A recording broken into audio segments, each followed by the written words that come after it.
I know no safe depository of ultimate powers of the society but the people themselves. And if we think them not enlightened enough to exercise their control with a wholesome discretion, the remedy is not to take it from them, but to inform their discretion by education. This is the true corrective of abuses of constitutional power. Thomas Jefferson. Broadcasting from deep within the heartland of free America, where liberty still shines bright. You're listening to On the Move with Mac Worley III.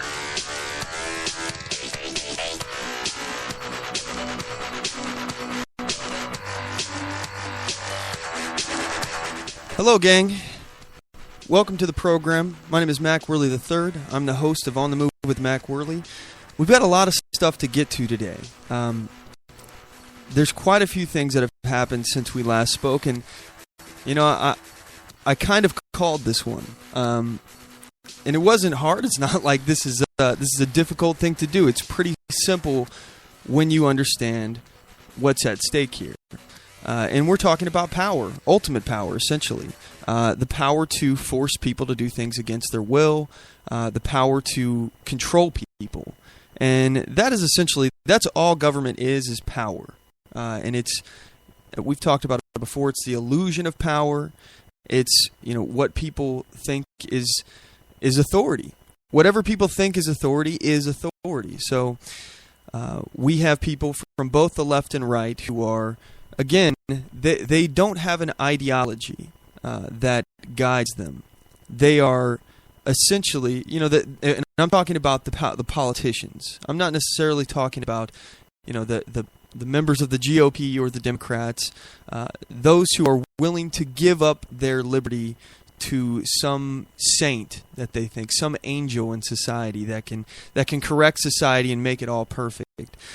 Those people are not who I'm talking about. Those are the useful idiots that Marx spoke about. What I'm talking about is the power brokers. And right now, the power brokers are telling us that they can keep us safe. They just need more power. They've already usurped the Constitution in so many different ways, you know, through the NSA bulk spying of every single electronic human communication. They have already violated. They're violating our rights left and right, and it's not enough. It's not enough. And why isn't that enough? Why isn't what we've already let them do, what we already let them get away with, which, by the way, our founders would be rolling over in their graves right now, just to what we've already compromised on? Again, I've said that the answer is not compromise. The answer is standing against this. We have to start looking at how we can empower the individual instead of looking to the government to save us from the big, bad, scary wolf trying to blow in our door.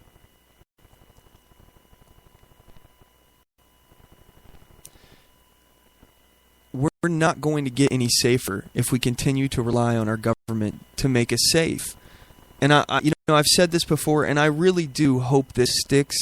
And I know, MacPack, you guys are the tip of the spear. You guys aren't the ones I need to be talking to. I know I'm preaching to the choir, but I hope that if you're new to the show and you get one fundamental thing from this episode, it's that the government can't keep you safe. You can keep you safe. It's up to you to keep you safe. And no matter what we do as a society to try to regulate weapons, or I'm going to use air quotes here, gun violence, it's not going to change anything about how safe we are. Criminals who want to hurt other people, they'll find a way to hurt other people. And this goes to terrorists or to criminals. And the answer is not. It is not to attack due process. Due process of law. It's not to violate the rights of people who aren't even a threat to you. It's kind of the same concept as, okay, well, if gun violence is the problem, let's chop off everyone's fingers. Then you can't pull a trigger. It does not make sense. You're not addressing the root cause of the issue here. We're not just this is one thing that I just don't think that the left gets, or maybe they do. Maybe they purposefully obfuscate this point. Why are we so concerned about gun violence? Why aren't we concerned about violence? How do you respond to violence? What's the best way to respond to violence? Well, the best way is for a good guy to put it down, to quash the violence. And how do you do that? How does a good guy do that? How do you have a good guy everywhere that can quash violence against themselves or others? How do you do that? Well, you have an armed society. That's how you do it. I know of no better way to fight back against violent people than with a gun. I'm open to suggestions. Lefties, if you're out there, the number to the show, 360-450-5625. I'll talk with you all day long about this. I'll dedicate time to you. I want to talk to an open-minded leftist. I'm sure there's probably not very many in my audience. So I don't expect the phone to ring. But if it does, the MacPack phone lines are open, 360-450-5625. By the way, MacPack, out there, if you have anything on your mind, you can give us a call too. I'm happy to talk with you as well. But the naysayers will go to the front of the line. And there's just been so much happening this week that I'm starting to really get serious as far as my preps are concerned, as far as what I'm doing. What am I going to do if my government is spiraling into the abyss? What am I going to do if there is no hope at the federal level? Because I honestly believe, and I've been saying this for the longest time, that Donald Trump and Hillary are just as bad as each other. Donald Trump may, in fact, actually be worse. And the reasons for this are pretty clear. We've talked about them before. I'll talk about them again. But this is not to say that Hillary Clinton is good. No, she's terrible. She's going to be terrible for America, for the Constitution, for us individually, for your pocketbook. It's all going to be bad. For our security, it's going to be bad. Donald Trump, the reason why he's just as bad as not worse, if not worse, he is a progressive as well. He will not admit it, but he's been a progressive for decades. He's saying he's a common sense conservative. But I've been telling you for the longest time, my friends on the right, Donald Trump is not a conservative. He is a progressive, and conservative clothes. He's pretending to be a conservative. He's tricking you. He's just telling you exactly what you want to hear. Just like he did with the NRA. As soon as he started talking to the NRA, trying to get their endorsement, he says, well, what do I need to get your endorsement? And they gave him a list of things that he would need to get an endorsement from the NRA, as far as these are the bullet points. This is what you have to believe, or what you have to support. And he said, okay, yeah, I'll do that. And he sent back the same damn list. So now, not much time has even settled since then. And then we are attacked. All right, and this is another point. Homosexuals were not attacked. Americans were attacked. We were all attacked. This was an attack by a homegrown terrorist inspired by ISIS. This ideology, the ideology of ISIS, that is a threat. That is a threat to our nation, to our security.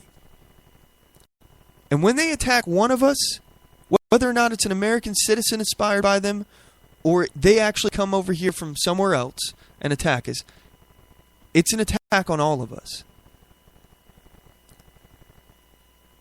this conversation has shifted and been diluted so many times throughout this week. They started talking about gun control. Oh, that's the problem, gun control. Now they're talking about due process, how due process is killing us. Due process. Well, we're going to talk about due process in this show. What is due process? I think you ought to know. And the argument should be made because I am extremely fearful today. Normally, I don't get this concerned. Normally, I see things, and I see outs. I see solutions that maybe we can possibly do this if we work on this angle. If we in the liberty movement pull our resources and get behind this angle, maybe there will be a light at the end of the tunnel. I don't see that anymore, and I don't want to be a Debbie Downer. I don't see it. I mean, with the exception of a third-party miracle, a Gary Johnson pulling that out somehow, some way, which is unlikely. I'm very likely to vote for Gary Johnson, but I mean, I don't see it happening. It could. As I said before last week, I think that if the Bernie Sanders supporters actually feel disillusioned by Hillary getting the nomination and they decide to vote for Gary Johnson, who has been pandering to them, he is making an ideological argument, a moral argument, similar to Bernie Sanders. However, his is the exact opposite end of the spectrum. In a lot of ways, free market, less government, smaller government at the local government at the local level instead of the federal. So he is making those arguments that may appeal to them. Maybe that will win them over. And there's the Never Trump side where I am on the right. I'm not ever going to vote for Donald Trump. And this side seems to be still continuing to grow the more Donald Trump has the nomination. And again, I've said, voting for Donald Trump in the primary is voting for Hillary in the general. But as I've said, Donald Trump is just as bad, if not worse, than Hillary. The reason why I say that is because at least with Hillary, we have an idea that at least some constitutional norms will be followed. Who knows what will happen underneath the Donald Trump presidency? Who literally knows? I don't believe that Donald Trump knows. So you can kiss constitutional norms goodbye. Who knows what could happen? Anyway, our featured topics today that we're going to dive into, both the left and the right are attacking due process. I want to talk about what is due process, what is freedom for that matter, and freedom from what?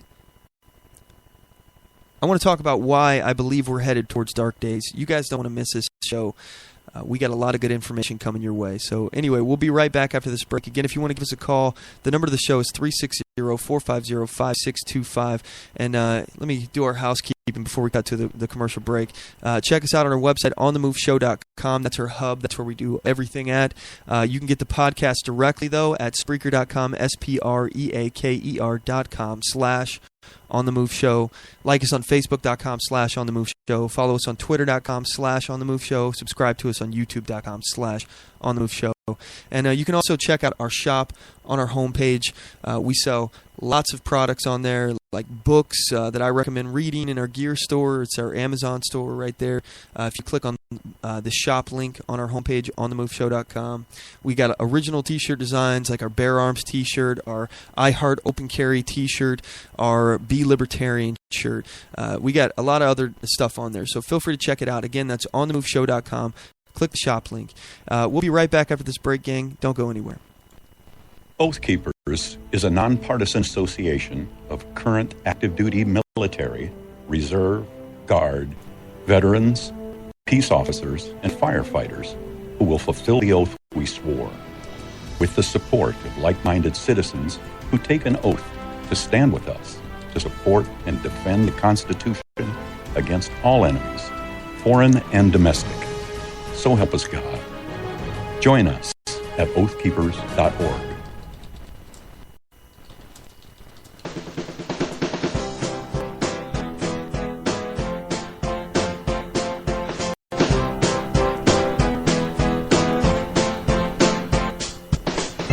Support On The Move.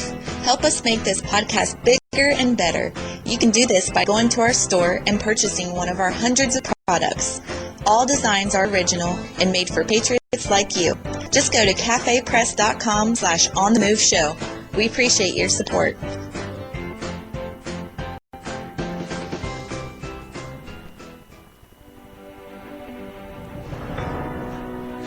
Hi, I'm Latasha Worley, and I work with candidates to creatively and effectively communicate their message to voters.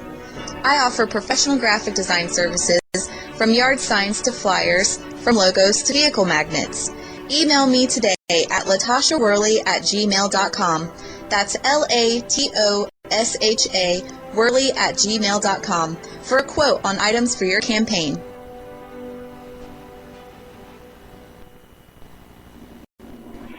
Broadcasting from deep within the heartland of free America, where liberty still shines bright. You're listening to On the Move with Mac Worley III. So I mentioned that both the left and the right are currently attacking due process and your right to bear arms. And let's start out here with the left. Hillary Clinton is saying gun violence, this is on Twitter, she tweeted out, gun violence and hate aren't isolated. Homophobia in Orlando, racism in Charleston, we need to fight them together. All right, now let's dissect this just a bit. Gun violence and hate aren't isolated. Homophobia in Orlando. All right, so let me just, let's look at the first thing here. She's talking about gun violence and hate. Let's just drop the gun. Violence and hate aren't isolated. Yeah, I think that they're very much related. I can agree with that statement. Where she takes a extreme pivot on this, homophobia in Orlando. This was not about homophobia. All right, first of all, we already know that the shooter thought about was casing out attacking Disney. But the Disney police, they were on to him, and they notified the FBI and all this stuff. So he must have realized, oh, okay, this is not a soft target. I need a soft target. I need somewhere where I can go, where I'm not going to meet much resistance, and I can do the most damage possible. Because he wanted to kill as many Americans as he possibly could, waging his war on us. All right, this was not simply because they were homosexuals. Yeah, that was probably a factor. Yeah, absolutely. But it's a factor because in his ideology, in this ideology where they believe that they can kill homosexuals, and it's the compassionate thing to do. It's not about homophobia. That's about Islam. And specifically, radical Islam. And one thing I will say is that Donald Trump has forced the president and Hillary Clinton to at least come out and call it for what it is, radical Islam, but they did so begrudgingly, and they don't really see the point of it. Again, we're dealing with the new Nazis. This is the new iteration of Nazism, folks. By the way, if you ever wanted to punch a Nazi in the face, you have your opportunity now. You will see that opportunity very shortly. Because, by the way, FYI, in case you weren't aware, the Nazis and Muslims in Africa, not all of them, but some Muslim countries, were allied with the Nazis at some points during World War II. So, just throwing that out there. The ideological bend is actually pretty close to each other. They're actually similar in the way that they perceive the world, that they are superior. So, when you have different cultures that consider themselves superior than other cultures, and therefore that they can kill them, they can do whatever they want, you know, their interests line up at some point. Because they're trying to gain control and power. What ISIS is trying to do is build a caliphate worldwide. They're trying to engulf the world in Islam, in their version of Islam. And I know that, again, this is not about Islamophobia. All right, this is one of the things that we've been hearing all over the news. Oh, you know, we got to be careful with Islamophobia. And you can hear people on the left and the right, especially the right, torture themselves over not saying all Muslims. We're not talking about all Muslims. And the fact that I have to do this every episode when we talk about this, I have to caveat and I have to talk about this. Look, I'm not talking about all Muslims. I'm talking about Islam in relation to ISIS, this literal interpretation of the Hadith, the Quran. I have to go into this every single time because I'm not talking about this, and I need to be clear. But this isn't about Islamophobia, and it's insulting that continues to be thrown in our face that we're Islamophobes and all we're trying to do is be white nationalists. No, I'm not saying I'm better than anyone. They're the ones saying that they are superior, and therefore they can kill us. What do you not understand? These people are a threat to us. They literally want to saw our heads off. And the left, they want to restrict our right to bear arms. We were attacked, and our president turns this into a national security threat to a domestic issue. Take away their guns. Take away their guns. Take away their due process, too. The answer to their failures to protect us from this is now to take away more of our liberty so that we can't protect ourselves. Does this sound right to you? And I'm hearing all of these really interesting facts about guns that I didn't know about all week now. Did you know that in some places where there's more guns, there's more gun violence? Well, no crap. Of course that's going to be the case. There's going to be more gun violence when guns are accessible. But when you don't look at how home invasions went up 300% when you banned guns, I think you're kind of being a little deceptive with the numbers. Additionally, when you include places that have extremely restrictive gun laws like Chicago, D.C., California, when you include those places in American gun deaths, you're being a little bit deceptive as well because you're including all of the gang violence that happens in these places that are soft targets and gangs have exploded. I'm telling you right now, if Obama decided to airdrop guns to Chicago, saturate the streets with guns, it would be the safest damn city in America. There's no doubt in my mind of that.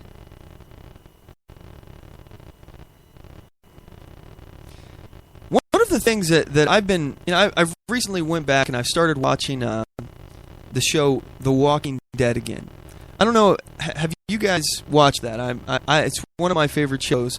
I'm not going to spoil it, but I will. I want to pull the overarching theme that I got from this. I think this is a very libertarian show. Maybe you'll disagree, but I think this show shows the difference between people who get it and people who don't. I don't want to spoil it, but that season's over. So for the next 5 minutes here, I'm going to kind of talk a little bit about this. And if you don't want to hear it, maybe you just kind of tune out, walk out of the room or something. Here, you have been warned. Here's your spoiler, but I'm not going to drop some real heavy, big spoilers on it. So I'm going to keep things real vague. But The Walking Dead, for the most part, it starts out where people don't want to. First of all, people look at the zombies as people. Oh, they're alive. These are people. But, it's wrong to kill them. And then they start to realize these people aren't alive. These are zombies. They're a threat to us. They want to kill us. They want to eat us. And then the world really turns, and people start to go to dark places. And even before that turning point, people look at the world that they're living in, and they don't even know if they want to live in this world where you have to fight every single day to survive. You have to scratch your way up every single day just to survive, and you look around day after day, and people around you are dying. It's survival.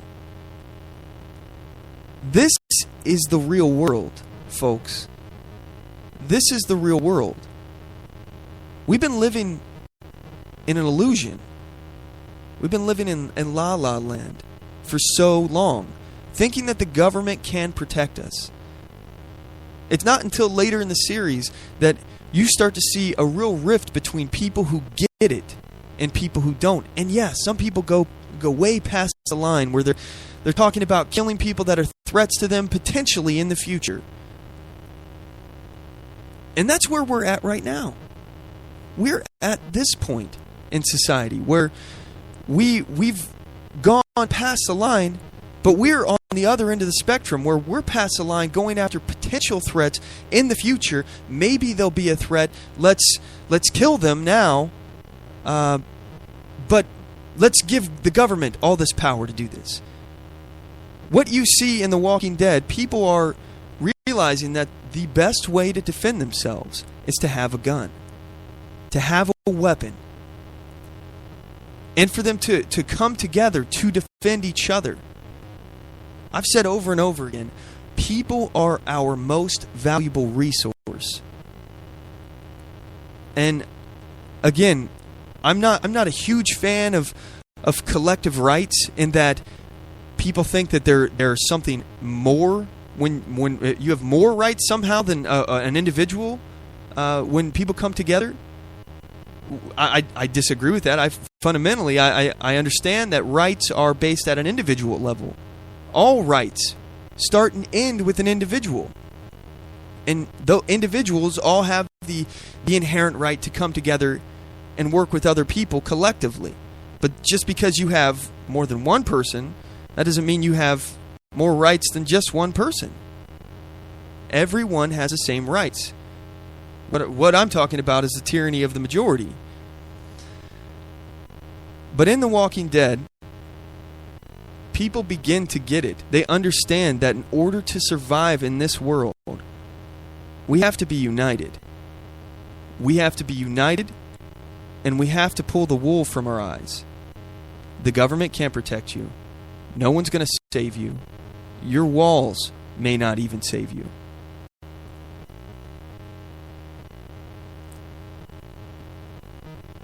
They realize that they want to live, and they're willing to do anything they have to do to live, no matter what.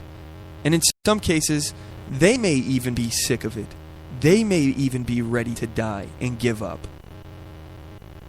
But they're not just fighting for themselves, they're fighting for each other. So let me be clear about what I'm seeing today. I don't think that in the next 8 years, this is going to be the same country. Now, I have no idea what that even means. But the left is under this illusion that there is no such thing as tyranny. That tyranny could never happen. And apparently so is the right now. Because they're lined up behind Donald Trump, who is going way off the rails here. And when we come back from this break, I want to actually talk about Donald Trump, how he is going off the rails and essentially attacking the NRA here, talking about how he wants to limit people's rights to bear arms based upon due process, basically. If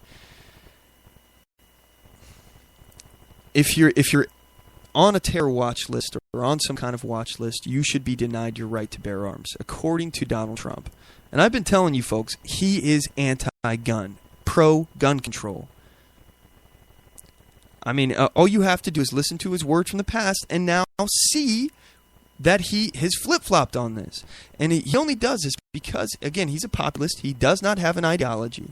So he's going to do what he thinks is more popular, and obviously he thinks this is the more popular move. Anyway, we're going to be right back after this break. You guys don't want to go anywhere. I do solemnly swear that I will support and defend the Constitution of the United States of America against all enemies, foreign and domestic, and that I will bear true faith and allegiance to the same, and that I take this obligation freely without any mental reservation or purpose of evasion, pledging my life, my fortune, and my sacred honor. So help me God. Join us at oathkeepers.org.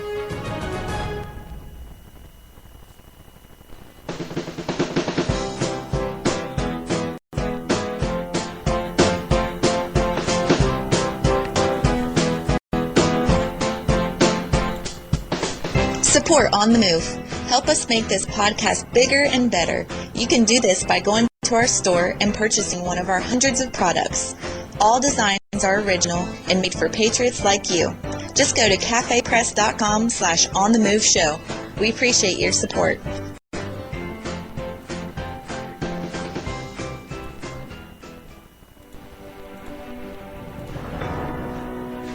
Hi, I'm Latasha Worley, and I work with candidates to creatively and effectively communicate their message to voters. I offer professional graphic design services, from yard signs to flyers, from logos to vehicle magnets. Email me today at latashaworley@gmail.com. That's LATOSHA Worley@gmail.com for a quote on items for your campaign.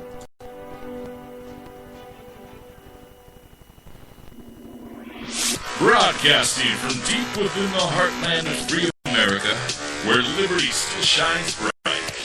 You're listening to On the Move with Mac Worley III.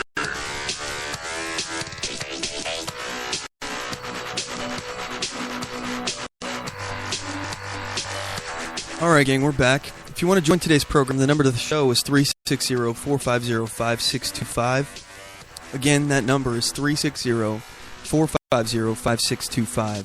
You can get us on Facebook.com/OnTheMoveShow. Send us a message. I'd love to hear from you. Or get us on Twitter at OnTheMoveShow.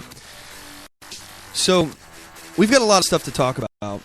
And, by the way, I just want to throw this out there. If you're in the audience, you're a Donald Trump supporter, you're voting for Donald Trump, however you rationalize it, you're welcome to call in. I don't typically like to speak to people who I always agree with everything on. I mean, I enjoy talking with people who I agree with, but I much rather talk to people who I disagree with and focus in on where we have the disagreement. That way we can get to the root of the cause and see what we actually do and don't disagree in and why. Again, I'm a root cause kind of guy. What is the root cause? And in this situation after the Florida shooting, in fact, I'm going to stop saying shooting, because it wasn't just a shooting. It was a terror attack. I said it day one. The day it happened, I woke up. I knew it is based on the information I got off the news. I knew it was a terror attack. The guy pledged allegiance to ISIS. That's all I need to know. And then immediately after that, ISIS is taking responsibility for the attack. Yeah, okay, that's all. That's all I need to know. We were attacked, not just homosexuals. Yeah, homosexual people were killed. Yeah, they were targeted, but why? Why were they targeted? Not just because they were gay. Because they were gay and American and in a bar that didn't allow them to carry firearms, that didn't have a way of protecting them, that solely relied on the government. This is the root cause. They knew the target, the person who was killing, the terrorist who killed them, knew that he could sit in here and shoot them like fish in a barrel. There was nothing they could do, nowhere they could go. Let me just tell you, I heard an interview, and it made my stomach hurt. Seriously.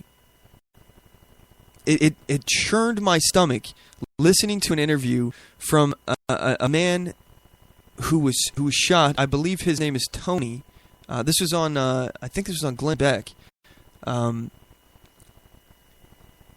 He was shot in the back several times, and his arm was shot, and it's destroyed. He was going into surgery. I believe he's got GoFundMe. I think it was Tony Strong on GoFundMe. Let me check that out. I just want to double check here. Tony Strong. Let's go with GoFundMe. Let's see if I can find this here. Tony Strong. I think this is it. Yeah, Tony Strong on GoFundMe. This is the guy who who got shot. Yeah, he was at the Pulse shooting. So his donations, he's not able to pay for his medical bills, by the way. He's uninsured. And if you go to Google, type in Tony Strong, GoFundMe, all one word, GoFundMe. He's up to $29,917 he needs for $35,000 worth of donations for his medical bills after the shooting.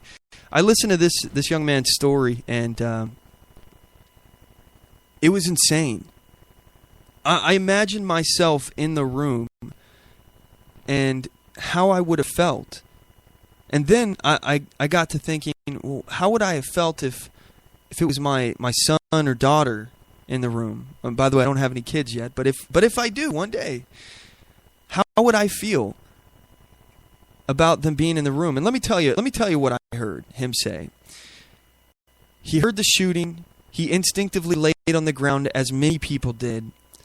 Lots of people were pretending to be dead.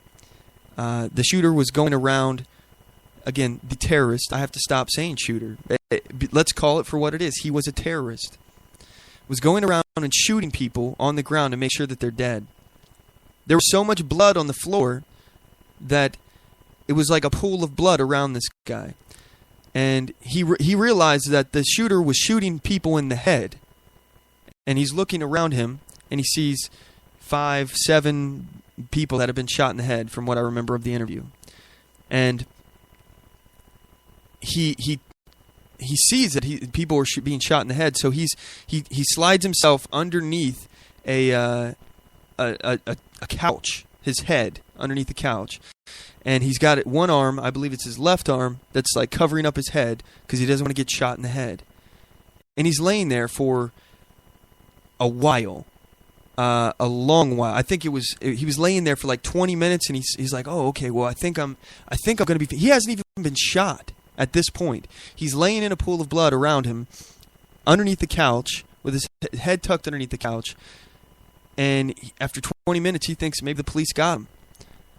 20 minutes, you're laying there afraid, thinking that you're going to be killed, executed, while you're pretending to be dead. You don't think that one person, imagine yourself in that scenario. Would you rather have a gun? This is my question. This is why compromise is not the solution. We should be, as gun rights activists, as people who believe in the Second Amendment, the right to defend yourself, there should be no place in America that the government mandates that we are to be disarmed. There should be no place. Bars anywhere. Personal responsibility. If you get drunk and you go shoot somebody because you had a drunken argument, let's just point out that chances are you're going to have some kind of violence in the first place. So maybe you didn't have a gun. All right, maybe it's just fists. Okay, that's still violence. That's an assault. So, but are you going to get drunk and shoot up a whole place? Maybe that'll happen, but probably won't happen like it did here if people are armed and can be armed. Look, I'm not a fan of putting guns in the hands of drunk people. That's not what I'm saying. But we can't be a pre-crime society. We can't go around and arrest people for things that they might have done, that they could have done.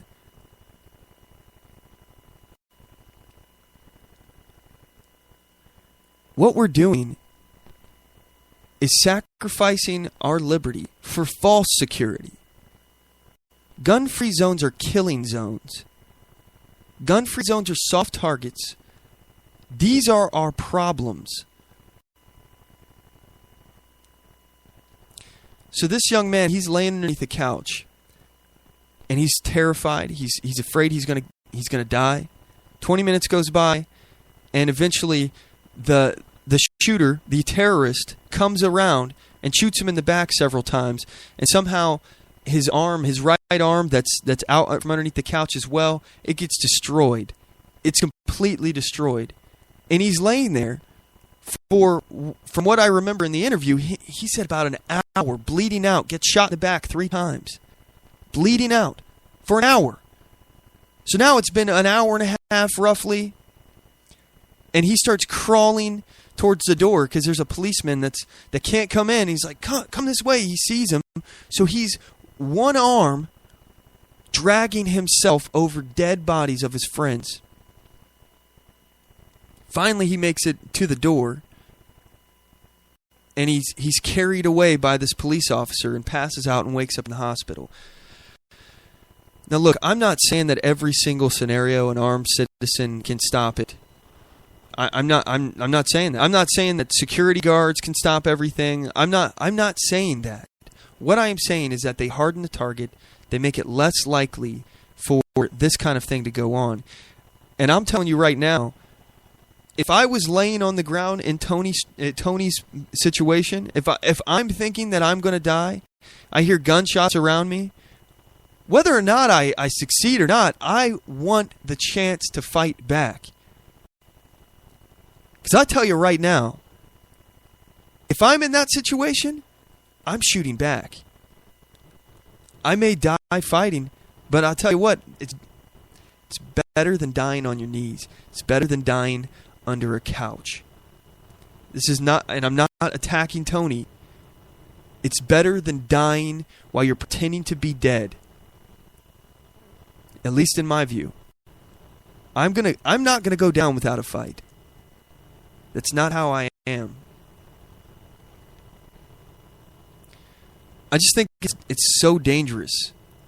It's so dangerous where we're going right now. We're marching off the cliff. You know, one side wants to take us off the cliff at 100 miles per hour, and the other one wants to take us off the cliff at 75 miles per hour. There is no difference. We're going off the cliff. So let's talk about Donald Trump here. I promised you I'd play some clips here of Donald. So he's talking about the NRA. So let me just play this first clip here. It speaks for itself. I will be meeting with the NRA, who has endorsed me, about not allowing people on the terror watch list or the no-fly list to buy guns. This marks a major break with the majority of the Republican Party, who have opposed calls. These are calls coming from Democrats mainly to remove, to keep people on the terrorist watch list or on the no-fly list from buying guns. You know, a lot of Democrats have argued that if you're not able to board a plane because of possible suspected, ties to terrorists, for example, that you shouldn't be allowed to buy a gun. But Republicans have largely opposed that move. Now we're seeing Donald Trump, who was just endorsed by the NRA last month, drawing a similar line. This is even a position supported by President Obama, who, of course, has had some strong words for Donald Trump, and who Donald Trump, in the last few days in the wake of the Orlando terrorist attack, Donald Trump has criticized him very, very harshly. It's going to be interesting to see how this plays out, particularly with Republicans, conservatives, and even the Libertarian wing of the Republican Party. A lot of those folks have argued that this possible ban on buying weapons for people on the terrorist watch list or the no-fly list would represent a major violation of constitutional rights, particularly because these people have been perhaps suspected of possibly committing a future crime, but have not, necessarily gone through the due process of law. And so civil libertarians have argued that, removing the Second Amendment right for those people would be a violation of the Constitution. So that's certainly the argument that Donald Trump is going to face, the opposition that he'll face from within his own party, after suggesting, as we just saw in this tweet, that people on the no-fly list, on the terrorist watch list, should not be allowed to have guns. So that was a CNN report talking about this. So now Donald Trump is backpedaling on his support for the Second Amendment. And again, I've said over and over, Donald Trump does not give a crap about the Constitution. Doesn't care. Doesn't worry about, doesn't think about the Constitution at all. Again, everything that you hear from him on guns, I challenge you to actually listen to him talk about guns. He talks about how his kids have so many guns. His sons, I believe, have so many guns that it worries him. I'm paraphrasing that roughly. I can't remember the exact quote, but it was something similar to that. Like, they have such a large arsenal that it scares him a little bit. This is a man that fundamentally misunderstands the Constitution, government, the right to bear arms. This is a man who just doesn't get it. It's because he doesn't think about it. And mark my words now, folks. If we start using the terror watch list, the no-fly list, to start taking away due process, rights that you're due. In fact, let's look at the dictionary definition of the word due. Dictionary.com. Due. It means owed at present, having reached the date for payment, owing or owed, irrespective of whether the time of payment has arrived, owing or observed as a moral or natural right. Right, proper, fitting, adequate, sufficient, under engagement as to time, expected to be ready, be present, or arrive scheduled. We are the third one here, owing or observed as moral or natural right. Due.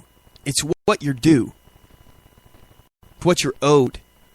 Because you have these rights natural. They belong to you. No one else can take them away. Hell, you can't even give them away. They're your natural rights. These are what you're owed. The government can't just abduct you in the middle of the night without a warrant, search your home, spy on you, throw you in jail without a speedy trial. They can't restrict your rights. And again, the Constitution, it does not give us rights. The Bill of Rights enumerates the rights that we already have and says and acknowledges that there are more rights other than what we've enumerated here. And those are left to the people and the states. Certainly not the federal government.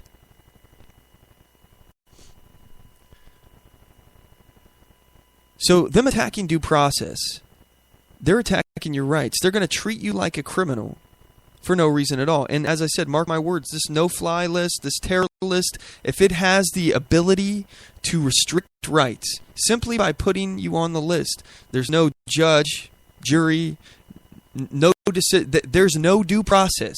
There is no process. You can't even face your accuser. Hell, you can't even know if you're on the list. And why? You can't even know why you're on the list. This is the fundamental bedrock of freedom. This is not just bulk spying, and this isn't just metadata. Look, that was a big one. We lost big time when they started spying on us, collecting all of our data. Again, the government, they don't care about these rights. This is why we have to stop our government from doing these kind of things, because the more they do this, the less they care about your rights. And they don't care at all. They're growing to despise these rights. They're looking at them as hindrances on their power. Listen to, I think this is Senator Machin, if I'm remembering correctly, talking about how due process is killing us. Due process. He's on Morning Joe. Here's a clip. Because we know that Donald Trump has met with the executive director of the NRA this week in New York. Do you see his positions, the presumptive Republican nominees' positions, having any kind of sway on your Republican counterparts in Congress when it comes to what you're trying to do? Well, they haven't been towing the line that well with Donald to begin with, so I don't know how much he's going to influence him. But him speaking out, he has the pulse. I mean, this man has not gotten where he's gotten to right now without having the pulse of the people. But this is just something that needs to be done, and I think that basically they will see and find a path forward. The problem we have, and really the firewall that we have right now, is due process. Yeah. It's all due process. So we can all say, yeah, we want the same thing, but how do we get there? If a person is on a terrorist watch list, like the gentleman, the shooter in Orlando, he was twice by the FBI. We were briefed yesterday about what happened, but that man was brought in twice. They did everything they could. The FBI did what they were supposed to do, but there was no way for them to keep him on the NICS list or keep him off the gun buy list. There was no way to do that. So can't we say that if a person's under suspicion, they should be a 5-year period of time that we have to see if good behavior, if this person continues the same traits, maybe we can come to that type of an agreement. No, we can't. We can never come to that kind of agreement. I'm sorry. I refuse. I don't care I just don't care anymore. I'm sorry. I'm sorry to sound cold-hearted. I don't care. I'm no longer buying this argument that the government can protect us at the expense of our liberty. I do not buy it. This shows right now that the government failed to protect us. The Orlando terror attack was example number 5 million of why this government cannot protect us. Again, remember, governments are inept. They are inefficient. They are corrupt. They are laborious. Governments will never be able to create a utopia. It's really quite clear when you look at the facts. The government is spying on all of us. They know this guy. People called and told the FBI about this. He was investigated multiple times. But yet, the answer is to restrict our rights. This is they just couldn't do enough. They didn't have enough on the guy.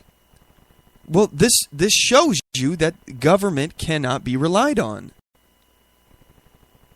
The government could not protect you. They couldn't protect you in the Boston bombing. They can't protect you here. They couldn't protect anyone. We're not safe. We are not safe. The sooner we realize this, the better. We're safe nowhere. So I've decided, and this has been something that I've been avoiding. I've been putting off doing. I'm going to get my concealed carry permit out here. I haven't yet. I haven't enjoyed the idea of having to get a permission slip from the government, but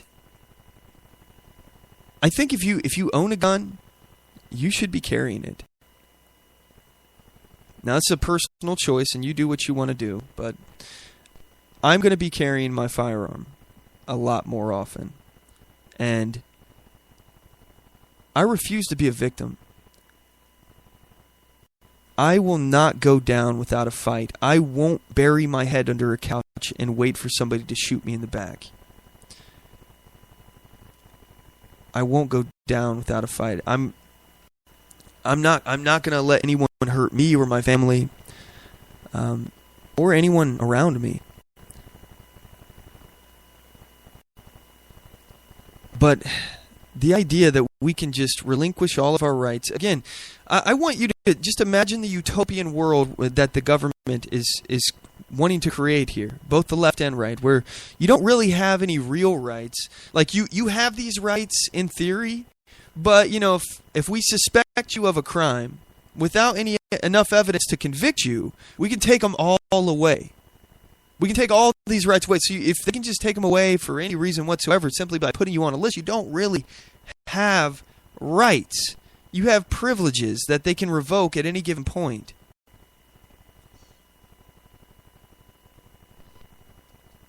I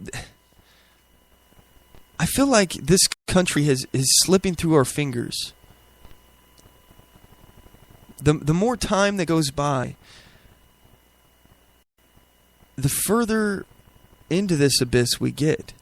The further it really does seem like when people talk about government tyranny, it's this abstract idea that that could never happen. Tyranny.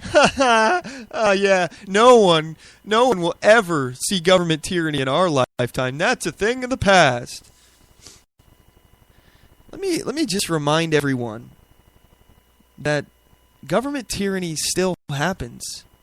In fact, it's happening in the majority of places. America is the exception to the rule.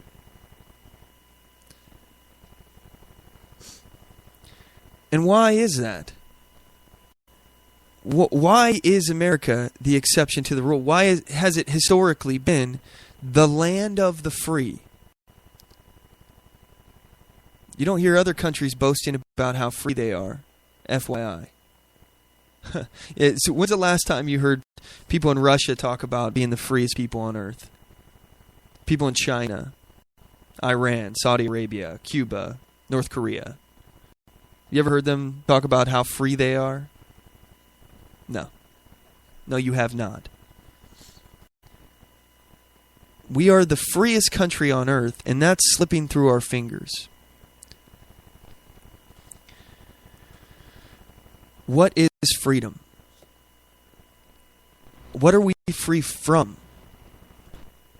Again, you have to know this. This is basic. This is a fundamental principle. What is freedom? Do you want to be free? Freedom is freedom from government tyranny. And government tyranny is when the government violates your rights without just cause or due process. That is what government tyranny is. This is simple. This is simple to explain. Anyone who doesn't understand that, this is the root of freedom.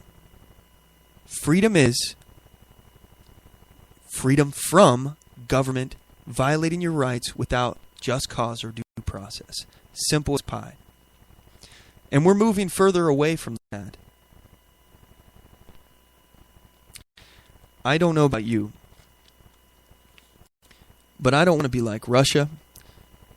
I don't want to be like Cuba, China, Saudi Arabia, North Korea, Iran. I don't want to be like any of these places.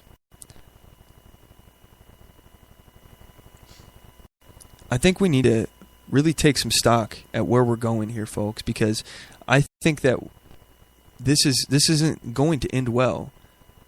This is going to end very badly. We have, for the first time in my lifetime that I can remember, we have people calling for the restriction of due process.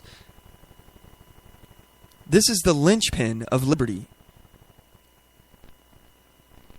They want to go after all of your rights.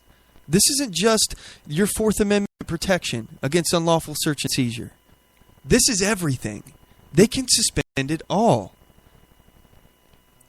We've got a lot more that I want to talk about on this. We're going to cut to a commercial break. If you're listening on the 405media.com, I just want to give a shout out to you over there. Thanks so much for tuning in. If you want to listen to the rest of the program, we broadcast the second and third hour over at our website, our hub, OnTheMoveShow.com, or you can check us out at Spreaker.com/OnTheMoveShow. That's SPREAKER.com/OnTheMoveShow. And don't forget to follow us over there. Also, don't forget to check out our shop on our website, OnTheMoveShow.com. Click the shop link. Lots of original products for sale on there. If you're a liberty-oriented person, you're a conservative, a patriot, a libertarian, whatever, a constitutionalist, there's going to be something in there that you're going to want. So feel free to check it out. Again, that's OnTheMoveShow.com/shop. Or I'm sorry, OnTheMoveShow.com. Click the shop link. Anyway, we'll be right back after this break, gang. You don't want to go anywhere. Oath Keepers is a nonpartisan association of current active duty military, reserve, guard, veterans, peace officers, and firefighters who will fulfill the oath we swore, with the support of like-minded citizens who take an oath to stand with us, to support and defend the Constitution against all enemies, foreign and domestic. So help us God. Join us at oathkeepers.org.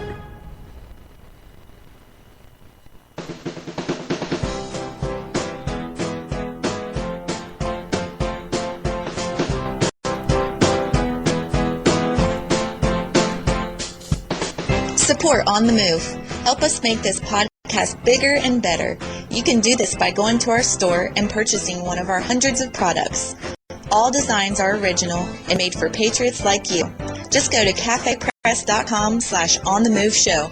We appreciate your support.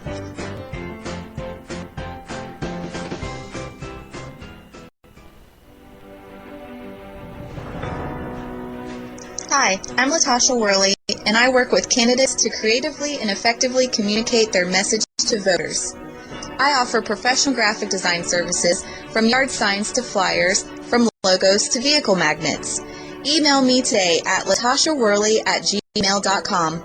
That's LATOSHA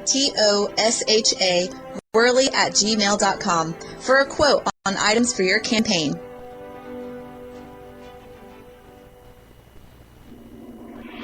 Broadcasting from deep within the heartland of free America, where liberty still shines bright. You're listening to On the Move with Mac Worley III.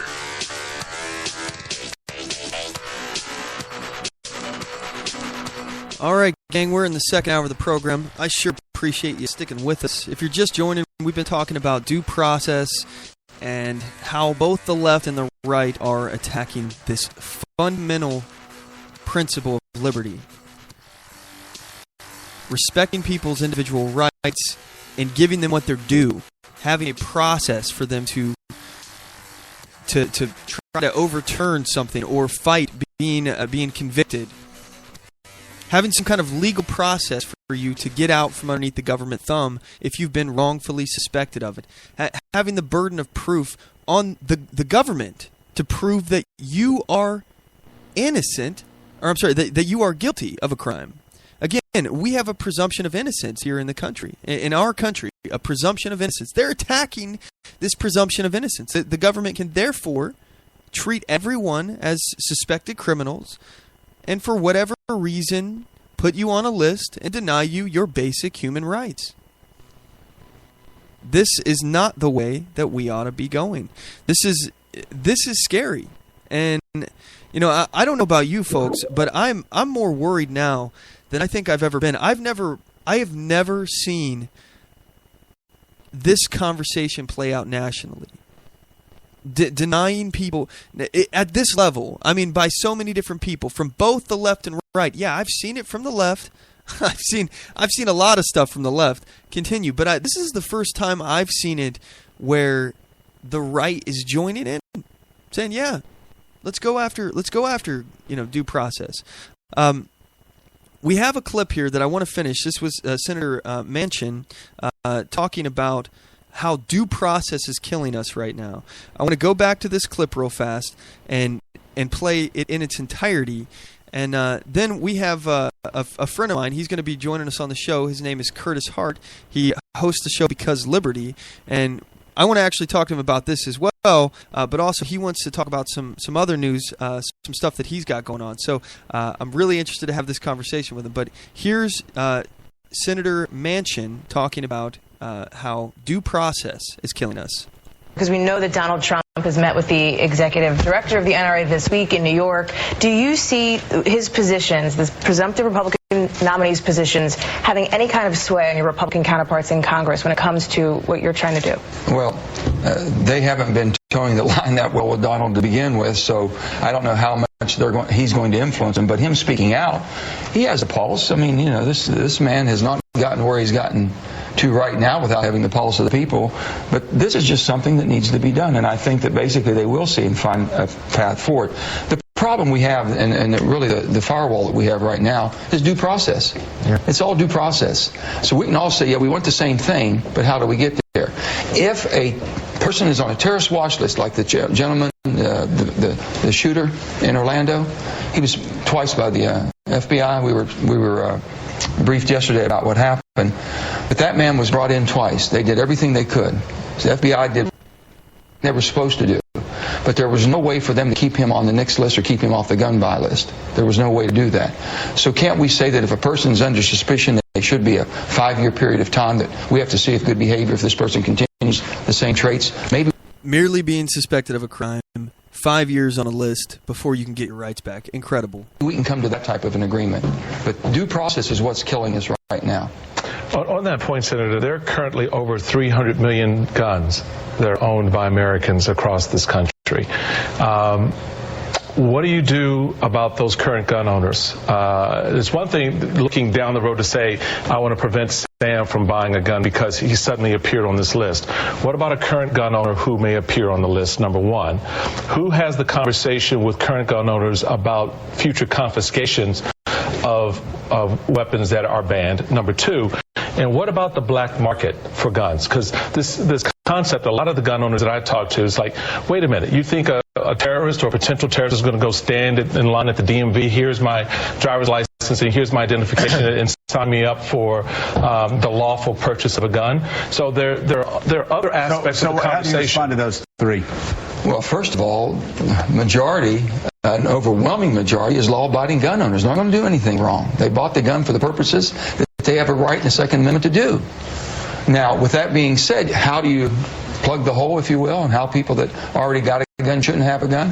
That's going to be a tough situation where we're going to have to monitor very closely and make sure that if the person commits a crime with guns, the guns are taken away and the person can't be on it. But if you have the loopholes that we have loopholes right now that even though we take them away, even though we put them on a list, a no-buy list, if you will, the NICS list, they can still go around. So we keep saying the building block to doing all of this is closing the loopholes in the background checks. That's all. We're not attacking. And I've said as long as you continue to demonize a person who lawfully buys a gun and is a law-abiding gun owner and thinking they're going to do something wrong, you're going to have the division we have now. If you can accept the people that own guns the same as a person that buys a high-priced car or high-speed car or anything else, and they're not going to do anything wrong, but then a person that basically can, the same people that have a car or anything else to do something, commit horrific crimes. But this is a troubled world we live in a divided country, and we're making it more divided because we're accusing people that have no intent to do anything wrong. And it just seems like he just countered his own point here. We're accusing people who have made no attempt to do anything wrong. At this point, we're joined by Curtis Hart, my good friend and host of the show Because Liberty. Hey, Curtis, are you there? I am. How's it going?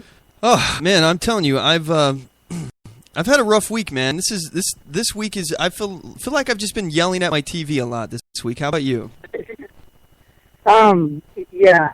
Can you hear me very well? I've been having phone problems. No, you're coming in loud and clear, man. Go ahead. Okay, excellent. Yes, every time I hear about somebody trying to say that any of our constitutional rights are a problem, it's a huge red flag, especially when they're allowing that to be said on, national TV. You know, the people that are their livelihood depends on the First Amendment, and they're allowing, any type of argument that the Fifth Amendment be stripped away. Yeah. Here's the thing. For me, especially, for my friends who are Donald Trump supporters, I'm starting to really question how they can stand behind this guy and carry so much water, because not only has he talked about the libel laws and going after people's speech who are intentionally negative, he should be able to sue you for the things that you say. Not if they're untrue, but just if they're intentionally negative. But in addition, he's talking about, again, in the past, he has been for, I'm using air quotes, assault rifle bans. So, we know that they're not assault rifles, but apparently he didn't. And, he's been for, gun bans. Again, these are commonly owned. The AR-15 is the most commonly owned semi-automatic rifle in America. And, he wants to ban them. And back in 2000, I think, is when he wanted to ban them. Now he says he doesn't, but now he's going after not only Second Amendment rights of people who have not been convicted of a crime. He wants to ban people who've been on who are on a no-fly list or terror watch list. He wants to ban them from being able to get a gun. But in addition to that, which I think is even more striking. Look, it's one thing if you want to go after one individual right, and I'm going to stand with you, but alarm bells go off for me like crazy when they start talking about going after due process. This is all of our rights. This is everything. If they can just do this, that's it. That's game over, folks. We're done. Yeah, once they get rid of due process, you don't have due process anymore. And if you understand what that is, then that should issue huge red flags. It's a big problem, especially with some Trump supporters. Think of how many Donald Trump supporters have a rebel flag. Think of how easy it will be for them to decide anybody with a rebel flag is a Klansman, a terrorist organization. Now people with that flag can't buy guns. Like they don't think things through. And with the Donald Trump supporters especially, it's like every time, every 3 weeks, he comes up with, one of our rights that he wants to take away, and they have no problem with it. They're just like, oh yeah, well, that's because of this. People shouldn't be able to say bad things about him. He's going to be our president. What are you talking about?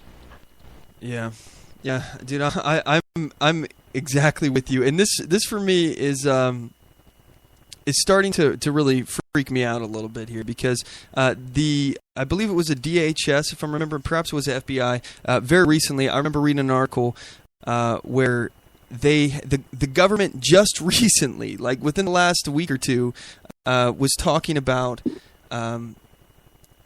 right-wing extremists are just the same amount of threat level as terrorists, as like jihadi terrorists. They pose the same existential threat to our nation, to our national security, our people, our way of life. Right-wing extremists as jihadi terrorists. So this is right-wing extremists haven't really done anything in America since the Oklahoma City bomb. What the heck is a right-wing extremist? Because I think that probably every single person listening to this show could be considered. Timothy McVeigh was a right-wing extremist. Yeah, I mean the Tea Party. They've already equated the Tea Party to right-wing extremists. They've been saying that for years. So they've really obfuscated on what right-wing extremism is.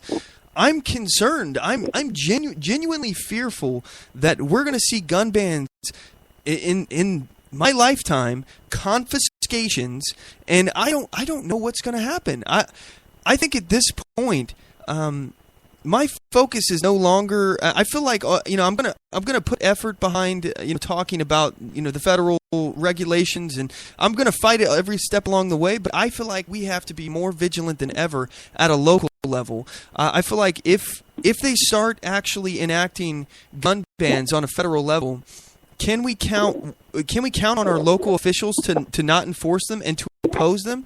Can we count on local sheriffs to say no? Can we count on our governors to say no? What are you thinking about this, man? Well, in Washington, I know that we can't depend on our governor.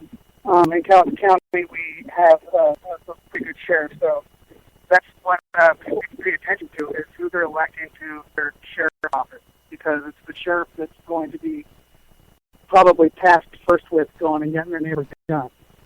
And, I mean, as far as any type of gun confiscation legislation that is passed, I say, fucking pull them away. Good luck. Don't come to my house. Yeah. I just can't see this playing out very well at all. I'm actually concerned that within, I thought this process, it's accelerated so much. Would you agree with that? That this has gone so much faster than I ever expected it to go. Would you agree with that? Yeah, he's making it his platform. I'm not even just talking about Donald Trump. I'm talking about just Americans in general here. I feel like the populace is so uninformed about what freedom is, what it means to be free, and we're all suckling at the teat of government and not realizing that they're slipping chains around our neck. Oh, definitely. That absolutely happens. You can go to a city council meeting or a county commission meeting anywhere in America and find out that's exactly what they're doing at all times. And if they're not doing it literally, they're doing it through property right violations. Exactly. So. Yeah, I mean, one of the things that I've been talking about for a while is civil asset forfeiture, where, essentially due process has been under attack and largely ignored in a lot of situations, but never broadly across the scope of criminal behavior. You can lose all of your rights simply for merely being suspected of a crime. Never has that been on the docket. I haven't seen both sides of the aisle talking about working on a compromise towards this issue, like this in my entire life. I've never seen this. Now, maybe I wasn't paying attention at some point when I was a kid or something, but never in my lifetime have I seen it like this. And this is happening so fast. And I think that there are so many people in society that are just not paying attention, don't understand what government is, and really think that government tyranny can never happen. Like it's a thing of the past, this old antiquated thing that it's like dinosaurs. It doesn't exist anymore. When it's happening all over the world, and we are the exception, at least largely the exception. Our government still violates our rights, but But compared to Russia, I mean, we've got a lot more rights that respected by our government than they do. They're killing homosexuals in Russia. I mean, this kind of stuff still happens today. And the left, they don't even acknowledge it. You say tyranny, and it's almost like a joke to them. Yeah, they just start laughing at us and then call us, whack jobs. Start claiming that, they just literally got this my definition of liberty came from my right-wing radio guy. And I was like, so I'm wondering who you think that is for Curtis Hart. I'm sorry, say that last part again. You broke up a little bit. I said I was wondering who you think that is for Curtis Hart. Oh, yeah. Well, so, Curtis, you had you had something you wanted to talk about today, right? You got yourself another, you caught yourself another child sex predator, is that correct? I did, and I'm not going to say where it was. I haven't filed the charges yet. We went for Monday. So explain to our audience, those who aren't familiar with what you've been doing as far as your, what is it, the Punisher Squad, is that correct? Yes, I have a little thing that I call the Punisher Squad, and it's basically me going on the internet, finding child sex predators, convincing them to show up to some kind of place, come pick up a 14-year-old girl. And then last time I did it, I convinced the person to call the cops on himself. This time the person just split as soon as he saw me coming at him. He showed up 20 minutes earlier, else I would have had the sheriff just meet him. And he also didn't show up at the exact location of where I wanted him to meet. So he showed up at a store. And so when I was walking into the store to go, confront him, he drove off, and I messaged him back saying, "Where are you going?" And so he said, "Stay right there, I'll be right back." And so I kind of hid at the store, waited for him to come pull into the store and, started filming. And it's on YouTube. It's on my Because Liberty YouTube page. And he basically just drives off right away. And he's kind of laughing in the video. And then as soon as he got done, he was just like, "Oh, you got trolled." I was just thinking, okay, to begin with, his original post was that he was looking to pay for sex. And as soon as I start the conversation off, it starts off as an underage girl. And I tell him that the underage girl needs money for the Justin Bieber concert that's coming up this weekend, and it was going to save a lot of money on her chores. And he was picking her up within an hour of conversation. And then so he just said that it was a big joke, and said that he was just playing a joke on me. Which is just, that's if you think about it, that's a ridiculous kind of defense, that you're going to go to somebody whose, hobby it is to catch sexual predators and catch me and be like, "Gotcha, just kidding." For one thing, if somebody was going to do that, they would be videotaping me waiting. They wouldn't be showing up, This fella ended up being a owner of an extremely popular restaurant here in town. So, like I said, I'm not going to say the name because I haven't filed charges or anything like that. Mm-hmm. But so the not video. hard to figure out who it is from Facebook. So I had his name. I didn't have his name first. I had his picture, and I had the video. And I took some of the screenshots of a conversation, and I threw it up on my Punisher Squad page. And then I posted it in a pretty large group that I had set up in my town. And I can strongly urge any freedom fighter to set up a page or a group in their area, in their county, called whatever your county's name is, New Uncensored, and let people post whatever they want. My group's now 11,000 members for our county. And I put it in there, says, "Who is this?" And within minutes, somebody was just like, "Oh, that's so-and-so. They own this place." And I'm just like, "Are you serious?" So the video on your YouTube, it's attempted sex predator trying to meet 14-year-old. Is that the one?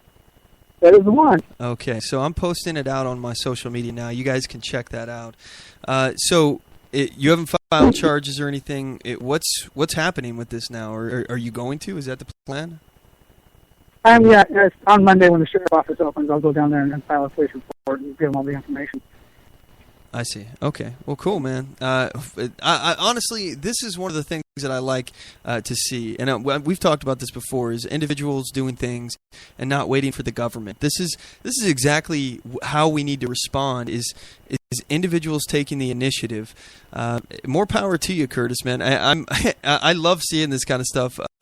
People trying to go after the bad actors themselves, not necessarily vigilante justice or anything, because I don't think you guys are being vigilantes. You're not out there, We're definitely not be what you think of when the term vigilante comes to mind, but vigilante is not illegal as long as you don't infringe on somebody else's, rights. Yeah, I mean, there's a lot of fights to do with it to not be, the standard vigilante, mob justice, yeah. Yeah. So tell everybody, why are you doing this? This I would love to hear this explanation again, because I think the audience can benefit from hearing why it's important that individuals go out and take matters, not necessarily play the police, but take matters of their own security and their own neighborhood safety into their own hands. Well, human trafficking and child sex exploitation is an extreme infringement on liberty. It's an extreme problem here all over the world. It's a lot bigger problem than anybody realizes, especially here in Washington State along the I-5 corridor. There's a lot of it, and when I do what I do, I'm looking at all these cases as if this person just might steal this, supposed little girl and never bring her home. Mm-hmm. And this could be any person that, that is not being exactly watched like they probably should be if they're, a child on social media. But it's a huge problem. They can think that they're going to go meet some guy and they get snatched and shot up full of dope, and then now they're a sex slave. Yep. Yeah. They could just be shipped off anywhere in the world, and no one would be none the wiser. That sounds like a good reason to me. I'm doing this, and it's it's volunteers. It's taking responsibility for your community. We can't wait for government to come and fix it, or else you end up like Flint. I say that a lot. Mm-hmm. So yeah. Also, I'd like to say you should put up a link for a group called Freedom Arrow Foundation. I believe the website is freedomarrow.org. I'm sorry, Freedom. Can you spell that? Freedom what? It's either Freedom, FREEDOM, Arrow, ARROW, or it's Freedom Arrow. One of those two, .org. And there's a group that uses free market means to help solve the issue of human trafficking and then sex slavery all over the world. And it's founded by a man called Tony Stiles. And there's an interview on one of my podcasts from Tony Stiles. You can hear one of the stories about what he does. And it's an amazing story. Oh, this is it's arrow.org. It's just arrow.org. There's two. This is called Freedom Arrow Foundation. Can you look at it? I pulled it up. Now I clicked out of it here. Let me see here. Sorry, this is live radio here. Arrow Child and Family Ministries, helping kids, strengthen families, child sex trafficking recovery, Freedom Place. This is not the one? Sounds similar, but it's not the same thing. Oh, okay. All right. Yeah, Freedom is definitely in the title. I see Freedom Arrow Blogspot. I'm trying to find the exact website. It wasn't working, but yeah, continue. Sorry, I didn't mean to cut you off there. I'm just I was trying to post the link. Yeah, they help the child sex slavery problem, with free market means, which is basically doing what you got to do to take care of these kind of situations. People, are they trying to bust it up or something? Is that what they're doing? Trying to bust up these organizations? Well, it takes an office of what Tony Stiles was talking about on the interview on my podcast. Is he went in, posed as a person that was going to buy some kids from a place in, I believe, Cambodia, bought a bunch, went back with a group of guys, a bunch of badass motherfuckers, got a bunch more back. and took them back to safety. And he went into a lot more detail. But it's a truly amazing story. You guys should definitely listen to it. It's not me just plugging my own show. Like, I would point that story to anybody's podcast. Oh, no, you plug your show, man. I don't care. By the way, since we're talking about this, where can people go to listen to your podcast? I know you got the Because Liberty YouTube. I know you're doing Spreaker too. You want to give all that information out to the audience? Yeah, it's all just Spreaker. Because Liberty on Spreaker, everything. If you just search Because Liberty, and you can find all my stuff. All right. Search the hashtag with Because Liberty. But yeah, I'm on Spreaker. Cool, so cool, man. If they're listening to you on Spreaker, they can just check your followers because I'm one of them. Yeah, cool. All right, yeah, you can also check the people who I'm following because I follow you too. So, last thought here, I want to give you, before we cut to a commercial break here, if we get to the point where the government starts talking about confiscations of firearms, what do you think that our response ought to be? Now, I asked this kind of cringing, but because I don't even know necessarily how we respond to this. But you mean like if they come to get them? If the policy of the federal government is that it's illegal for us to now have firearms, let's say that they even did something that they're not even that they won't do, like repealing the Second Amendment, because we know they're not going to do that. They're just going to infringe upon it even more than they do. So if they start talking about confiscations, registration confiscation, and the feds are actually coming to get your guns, what do we do? You organize. You don't let it happen. I mean, it depends on how important that kind of thing is to you, but I know for me, they're not getting them. So, well, like, I don't have to exactly say where that road will end up, but they're not yet. Yeah. See, I can't imagine how. I just cannot imagine how this doesn't lead toward the. That's the very, very end game. And, and that's not on me. I'm going to be protecting myself and my natural rights. You're not going to take my natural rights from me. And so that's just all there's to it. I have the natural right to due process. So if I didn't do anything wrong to actually deserve to confiscate my property, then it's on you, and to remember your oath. Exactly. Yeah, I just don't. If this actually happens, because this is not. Again, they were just in the video clip that I played before you came on. They were just talking about confiscations. This is one of the things that the left always says that they're not actually doing. They say no one's coming after your guns. They are. They're talking about it openly. This isn't a big secret. This isn't a government conspiracy. They are literally talking about confiscations. And I just don't see how you do that without pitting states against governments and people against governments. I don't know how this is going to end, but I don't see it ending well. It's going to end bloody if this continues, and I don't want that. Well, I know that people in my county, if you don't want that kind of thing to happen, make sure and you vote in definitely good sheriffs. But this coming election, vote for Kevin Hunter if you live in District 2 in College County, and go ahead and vote for Curtis Hart if you live in District 1 in College County. Yeah, you're running for what? County Commissioner, is that right? I am. I am running for County Commissioner, which is everything from Kelso south to Woodland. And yes, I won't be tricking on any of your rights or growing the government in any sort of fashion. Yeah. All right. Well, thanks, Curtis. We got to cut to a break, though, man. I really appreciate you calling in, man. I love it when you call in the show. I love talking to you, man. So, but yeah, thanks so much, man. And one more time, what was that? Is Because Liberty on Facebook, YouTube, Spreaker? You got any other platforms that you're on? I think I'm registered on all the social medias. Okay. All right, guys. Well, don't forget to check them out. The podcast I just run off Spreaker now because it works so well. Yeah, it does. I love Spreaker. It's I have no complaints with it. So anyway, we got to cut to a break, man. It was good to talk to you. Yeah, well, thank you. All right. Take it easy, bud.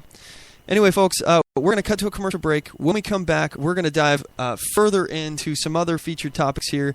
I may actually go off a little bit into the weeds. There's a few things I want to talk about, like a ex-California senator who is now going to jail for gun trafficking. And by the way, he was a Democrat, so that's kind of interesting. But anyway, we'll be right back after this break, folks. Don't go anywhere. I do solemnly swear that I will support and defend the Constitution of the United States of America against all enemies, foreign and domestic, and that I will bear true faith and allegiance to the same, and that I take this obligation freely, without any mental reservation or purpose of evasion, pledging my life, my fortune, and my sacred honor. So help me God. Join us at oathkeepers.org.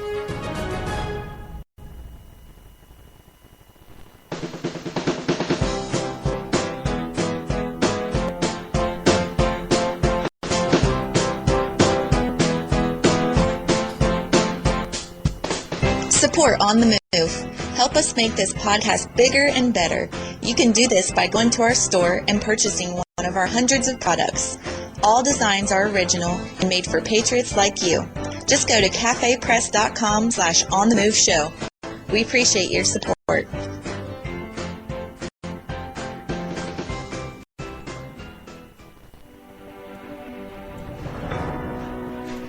Hi, I'm Latasha Worley, and I work with candidates to creatively and effectively communicate their message to voters.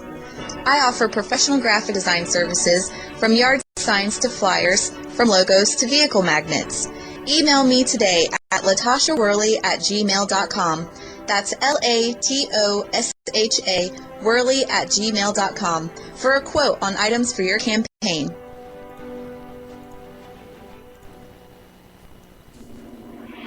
Broadcasting from deep within the heartland of free America, where liberty still shines bright. You're listening to On the Move with Mac Worley III.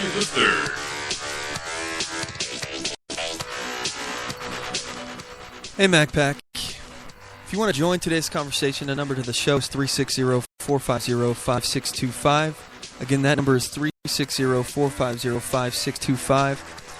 You can get us on Facebook.com/OnTheMoveShow. Get us on Twitter at OnTheMoveShow. Certainly appreciate you joining in the conversation. There's a couple things I want to get to. In a minute, I want to talk about a California senator, ex-California senator, who's being arrested for gun trafficking, among other things. He got convicted of gun trafficking. But before I do this, here's an article on the Daily Caller, thedailycaller.com, written by Peter Hassan, written on the 14th of June, 2016. DHS Secretary. Right-wingers pose same threat as Islamic extremists. This is what I was talking about before. 1 month after the San Bernardino terrorist attack that left 14 innocent people dead, Department of Homeland Security Secretary Jay Johnson told advisors that right-wing extremists pose just as much of a threat to the country as Islamic extremists. Johnson made the comments during the Homeland Security Advisory Council's, that's HSAC, January meeting. City of Austin Police Chief Art Acidovedo, I don't know how to say this last name, sorry, whom Johnson appointed to HSAC, shifted the discussion to the threat of right-wing extremists, according to the official meeting minutes. Member Acevedo, I don't know, something like that, reminded the council that the threat of right-wing extremists domestically is just as real as the threat from Islamic extremism, the minutes stated. Johnson echoed the sentiment. Secretary Johnson agreed and noted that CVE, the Subcommittee on Combating Violent Extremism, by definition, is not solely focused on one religion. This is directly from the minutes. So they are lumping in right-wingers. What is a right-winger? Am I a right-winger? Are you a right-winger? By their definition, you probably are. According to Hillary Clinton's definition, you definitely are. You know, she's been calling Tea Party people right wingers for a long time. Most of the left has. And to identify ideologically on the right, does that make you a right winger? According to their definitions, I would say yes. This is a scary time we're living in, folks. They're talking about people who identify differently ideologically than them as being a threat to the nation. I mean, I don't know what more to say. If you can't figure out how this is not how you deal with people who you disagree with, you don't classify them as your enemy and make them, put them on the same level as a jihadist. Let me also point out that from what I understand, now, I don't know all. I don't have a crystal ball, but the reports I've seen from many of these shootings are from Democrats. Most of the shootings that I'm hearing about, and again, you would know if this was a Republican that did the shooting. If this was a Tea Party guy out there shooting somebody up, oh my goodness, that's all they would play in the news. That would be it. And by the way, I'm not saying that there is no people on the right that are a threat. There are people everywhere from all walks of life that could potentially pick up a gun and use it against someone in anger or hate. This is something that it's a fact of life. And it doesn't matter if it's a gun. This is what I'm saying. The guy, Manchin, I believe, the Senator Manchin, who was on that video, he was talking about, confiscations, what might happen with the black market, and he was talking about closing loopholes, but they don't even think about the secondary effects. Look, if you completely ban guns, yeah, you might actually see less gun violence. Yeah, you might actually see that. I disagree. I think that you probably won't. You're not going to be able to get guns from everybody. Criminals will always find a way to get guns. I've made the case over and over again. In fact, on the last show, I talked about how many shootings there were in Chicago. By the way, weekend violence in Chicago. Let's go ahead and look at the weekend violence in Chicago. This was from June 12th. There was 5 killed, 28 wounded. Let me go to the next article here because they do this every weekend. Let me find this one here. Sorry, I don't have this already loaded up. Give me this was unprepared. Okay, weekend violence. Here we go. Oh, great. Oh, just spilled coffee on myself. That was really hot. Oh. Anyway, last weekend, there's 7 killed, 34 wounded in Chicago. They're never going to be able to get all of the guns out of that society, out of our society. Criminals will always have guns. All you have to do is really listen to the quote from Sammy the Bull Gravano. I've mentioned it. He was very pro-gun control. He wanted there to be gun control. He didn't want his victims to have guns because he said he'll always have a gun. He made the joke, you pull a trigger with a trigger lock on it, I'll pull my trigger. We'll see who wins. This is how they think. If they have the intent to kill and they want to get a gun, they can. I mentioned last week how our government is actually they've given so many weapons to Syrian jihadists that ISIS is now selling them on the internet, on Facebook. Kate Steinle, her murder weapon was stolen from the government. If you type in stolen government guns into Google, you'll find so many articles. It'll stagger you. It'll blow your mind how many articles there are about stolen government guns. And let's also not forget the fact that guns, really, basic guns, zip guns, they're really not that difficult to make. You can make a one-shot shotgun out of a pipe and some wood, a few other things, a little bit of machining knowledge, you can make a functional shotgun. You can make zip guns very simply. You're never going to stop people who want to do harm. But again, the secondary effects, not even just the black market, which you're never going to be able to completely annihilate. There's more than one gun for every single person in America. We've got more guns than we have people. You're not going to get them, and you're certainly not going to get mine without a fight on your hands. Or never. I don't want to talk about that. Disregard. Anyway, so the secondary effects. Look at what happened in Australia. Home invasions went up, assaults went up. There are other ways to do harm to someone other than a gun, even if the people can't get a gun, even if they can't. But just look at what happened in the Paris terror attack. They got a gun in Paris, an AK-47 in Paris. They had explosives. They had all sorts of weapons. Yet it's one of the most gun-restricted places on Earth. How did they get those guns? Again, you're not going to be able to get the guns out of society. If somebody wants to do harm, the only answer here, the only way, because again, we look at what happened with this shooter, the terrorist that shot up in the Pulse Club in Orlando. Look at that situation. The FBI knew about him. They had him under investigation. They had him on the radar. They knew about him, and they couldn't protect you from him.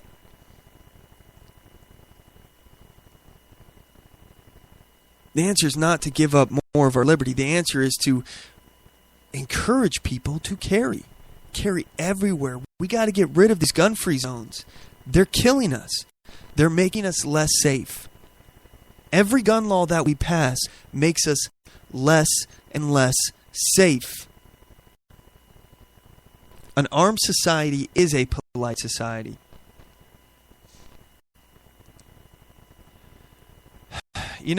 I want to play a clip. I have some clips in my library here that I always want to come back to these because I think they resonate so much. I've probably played this clip on the show probably about 5 times, I think. And there's a reason for it. It's that good. It's that impactful. So let me find it here. Here we go. This is Katie Worthman talking about gun control in Nazi Germany. Here's a clip. Welcome, ladies and gentlemen, Katie Worthman. Thank you very much. I was born in Austria, and I lived there 7 years under Hitler's brutal regime. And after World War II, 3 years under Soviet communist occupation. In 1938, the media reported that Hitler rolled into Austria with tanks and guns and took us over. Not true at all. The Austrian people elected Hitler by 98% of the vote by means of the ballot box. Now, you might ask, how could a Christian nation, almost 100% Catholic, to elect a monster like Hitler? The truth is, at the beginning, Hitler didn't look like or talk like a monster at all. He talked like an American politician.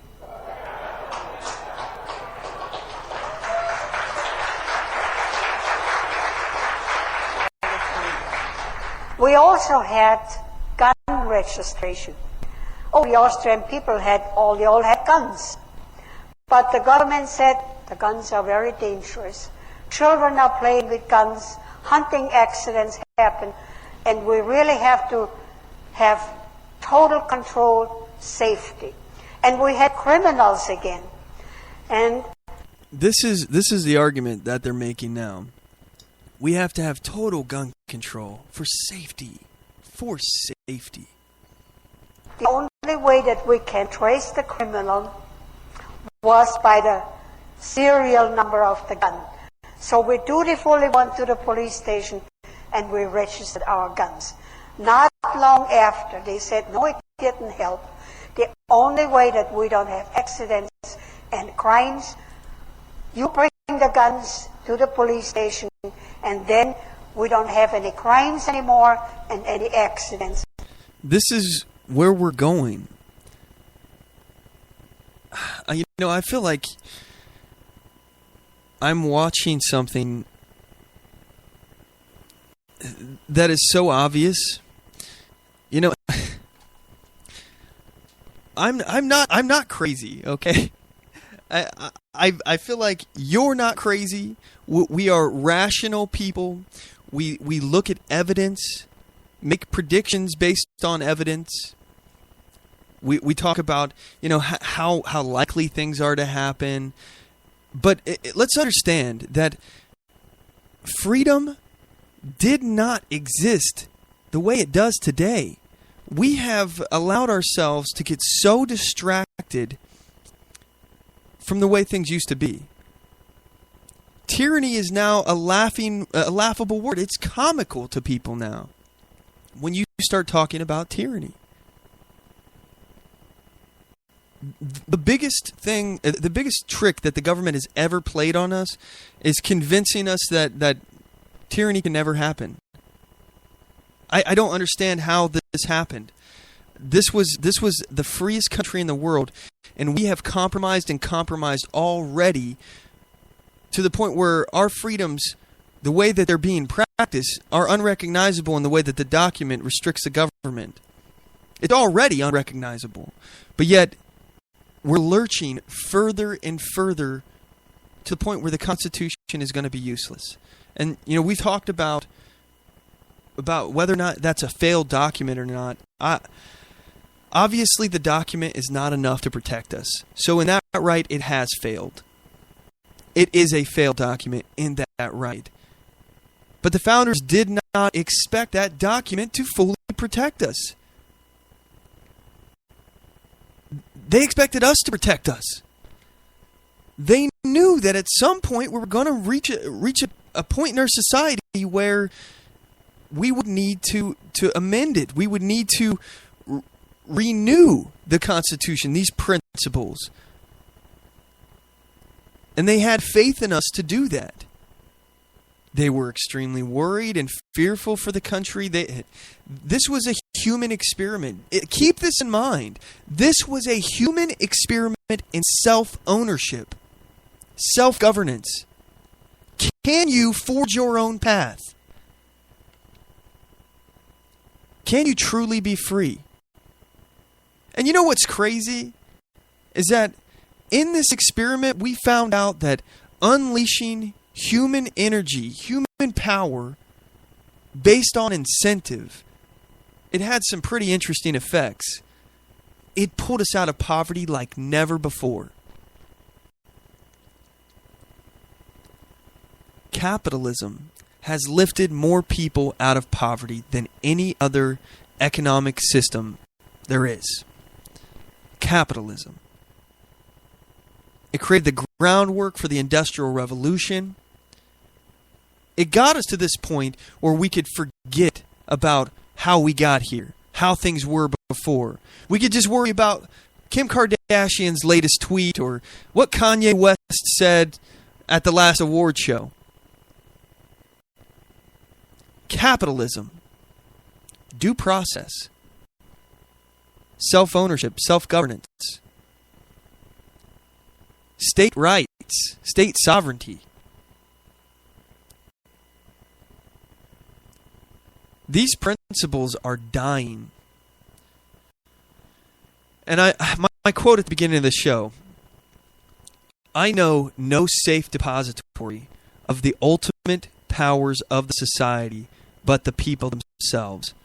If we think them not enlightened enough to exercise their control with a wholesome discretion.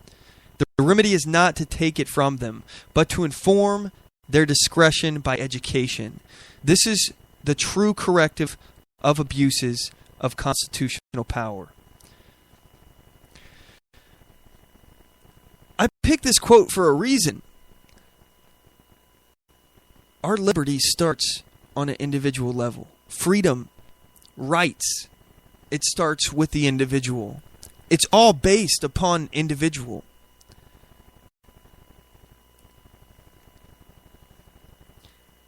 Collective rights, this idea that you can make the world safer by infringing on the rights of the few.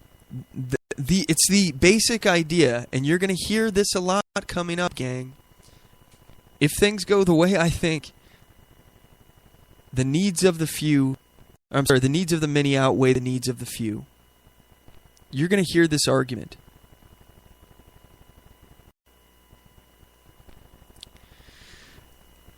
I want you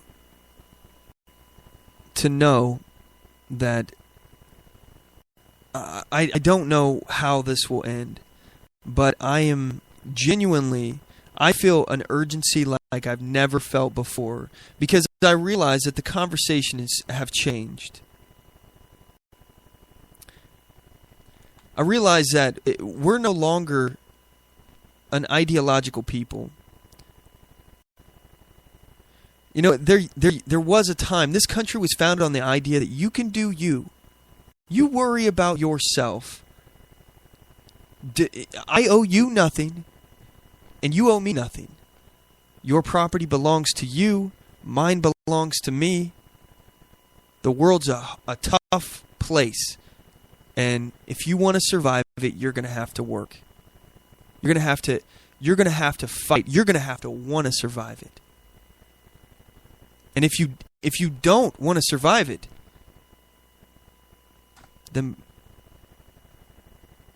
it's not my responsibility to take care of you. If you're not willing to put forth the effort, you're not entitled to my blood, my sweat, my treasure.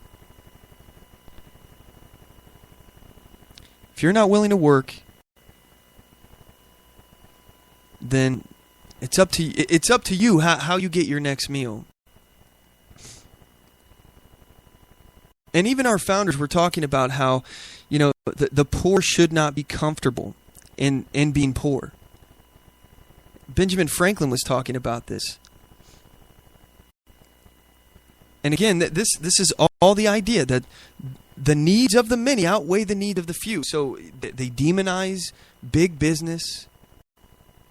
They demonize people who are making money, the rich, the wealthy.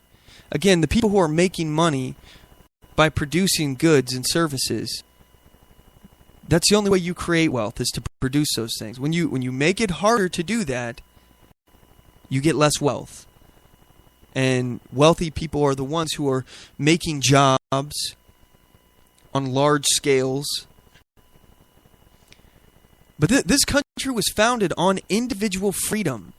Freedom from law, freedom from oppression. Not just from the government, but from others. This country was founded on individualism. Make no mistake. There is no such thing as a collective right. Individualism, individual rights, natural rights, it's supreme. And think about the word natural rights. Why is it called natural rights? Because it's natural. It is the natural reaction. If someone violates your natural rights, you know it to be wrong. You feel it to be wrong. It's easy to sit back on the sidelines and just say, yeah, that ought to be illegal. That ought to be... This is what the leftists do. The statists. Not just leftists. Statists too. We include them all. That's on the left and the right. It ought to be illegal for that to happen. Well, is there a victim? Are they hurting anyone? Are they violating anyone's rights? No? Well, then why should it be illegal? how is it just to violate someone's rights when they're not violating anyone else's? You don't have a right to someone else's property. You don't have a right to someone else's life. You don't have a right to someone else's liberty. You don't have the right to take away someone's right. There is no such thing as a collective right. It's all based on individual rights. So I want to. We got a few more minutes in this hour here before we cut to a break here. I want to actually talk about something.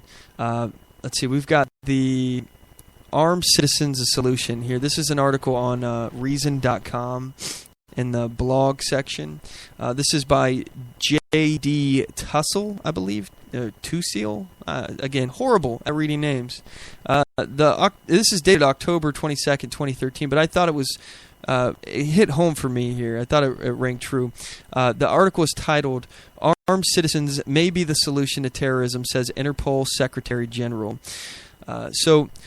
what do you do when terrorists turn from attacking well-protected government buildings and transportation centers in favor of any place that people may congregate? Specifically, how do you address bloody scenarios like the assault on the Westgate Mall in Nairobi, Kenya by Islamic group Al-Shabaab, which killed at least 61 civilians? Well, the Secretary General of Interpol, the International Police Coordination Organization, says you either start providing extraordinary security parameters around anything that might be a target, or else let people carry the means to defend themselves. Surprisingly, he seems to lean towards empowering individuals to take responsibility for their own defense. In an interview with ABC News, Interpol's Secretary General Ronald K. Noble said, societies have to think about how they're going to approach the problem, Noble said. One is to say we want an armed citizenry.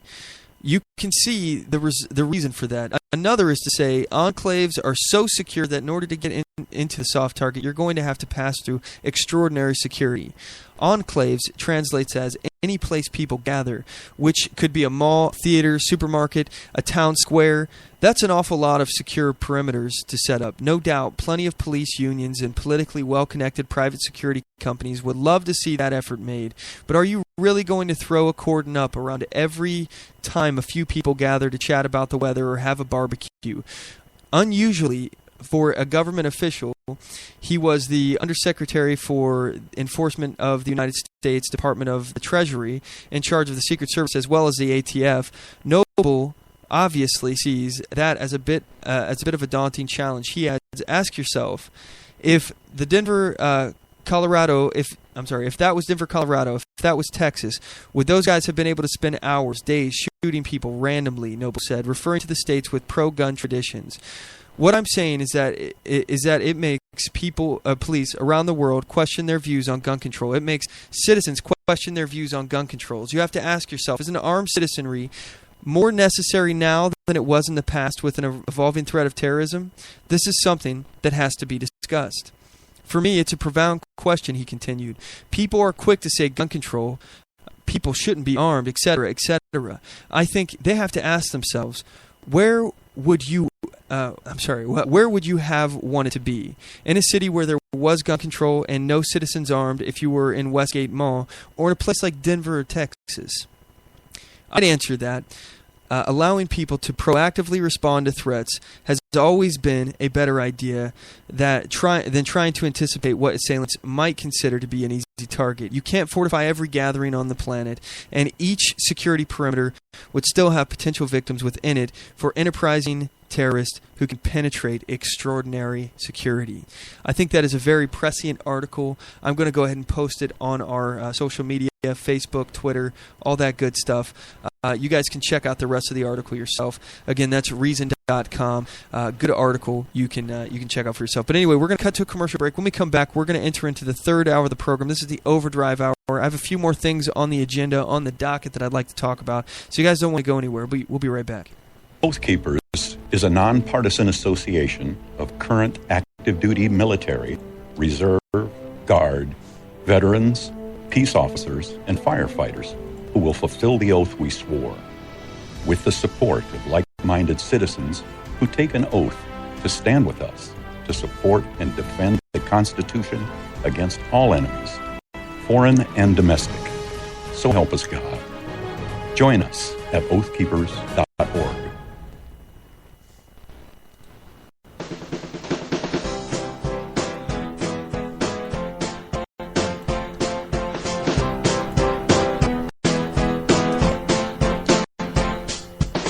Support On The Move. Help us make this podcast bigger and better. You can do this by going to our store and purchasing one of our hundreds of products. All designs are original and made for patriots like you. Just go to cafepress.com/onthemoveshow. We appreciate your support.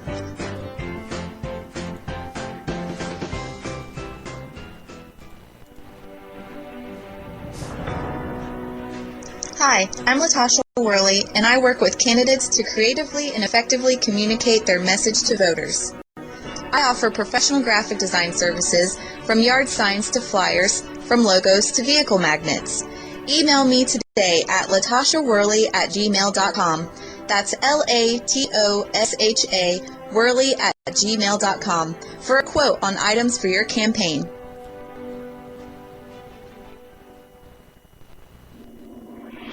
Broadcasting from deep within the heartland of free America, where liberty still shines bright. You're listening to On the Move with Mac Worley III.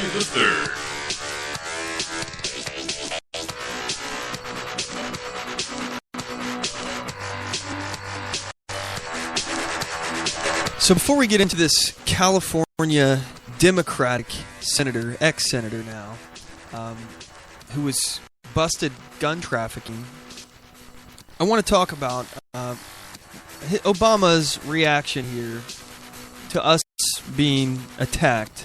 Again, we were attacked by a terrorist.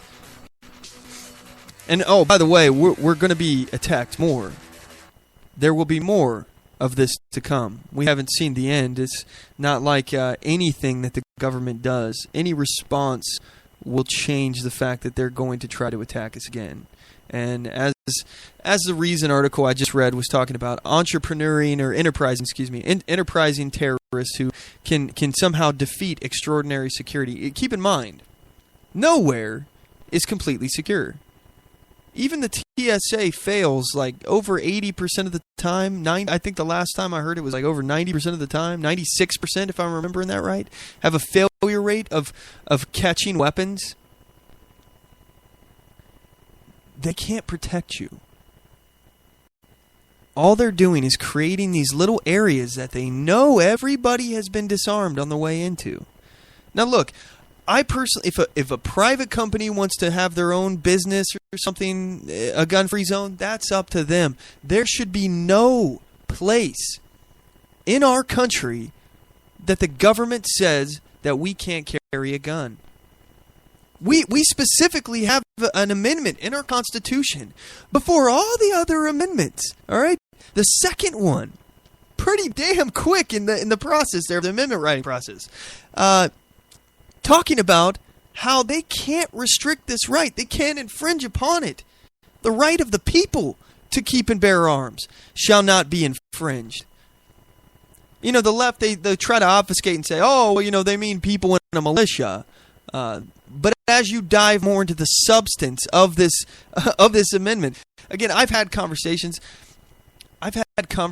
with professors, college professors, who were trying to tell me that this is what it meant. They were talking about a militia. In a militia, first of all, the people were the militia.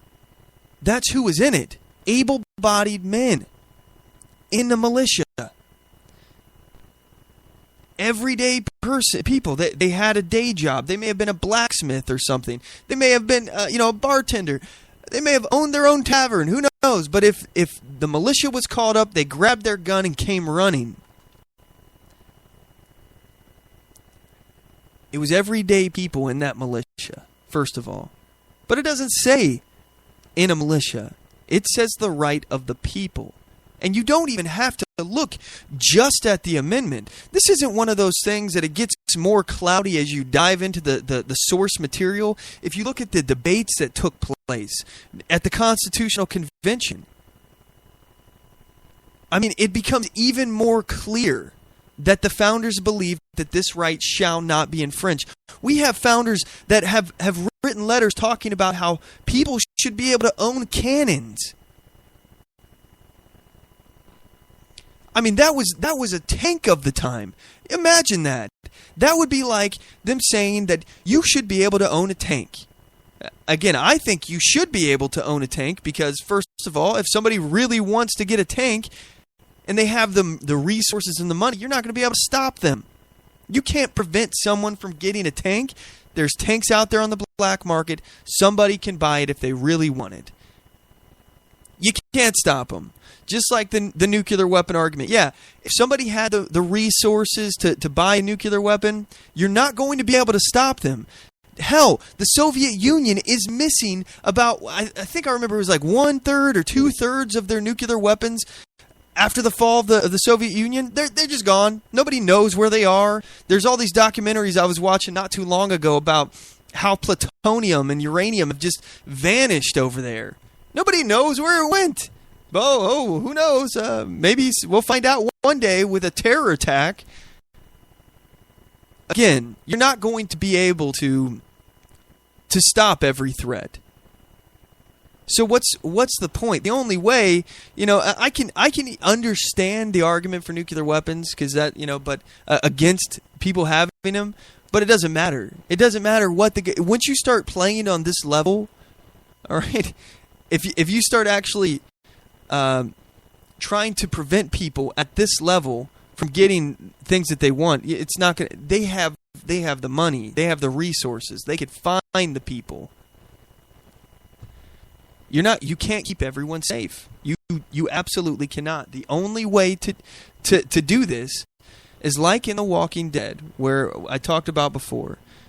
People realize that it's their job to keep themselves safe. And you realize that nowhere is safe. But the safest places are places where armed citizens are there and willing to defend themselves and others. So let's go to this senator here real fast. We have an article here on the Washington Post, WashingtonPost.com, written by Yanan Wang, dated February 25th.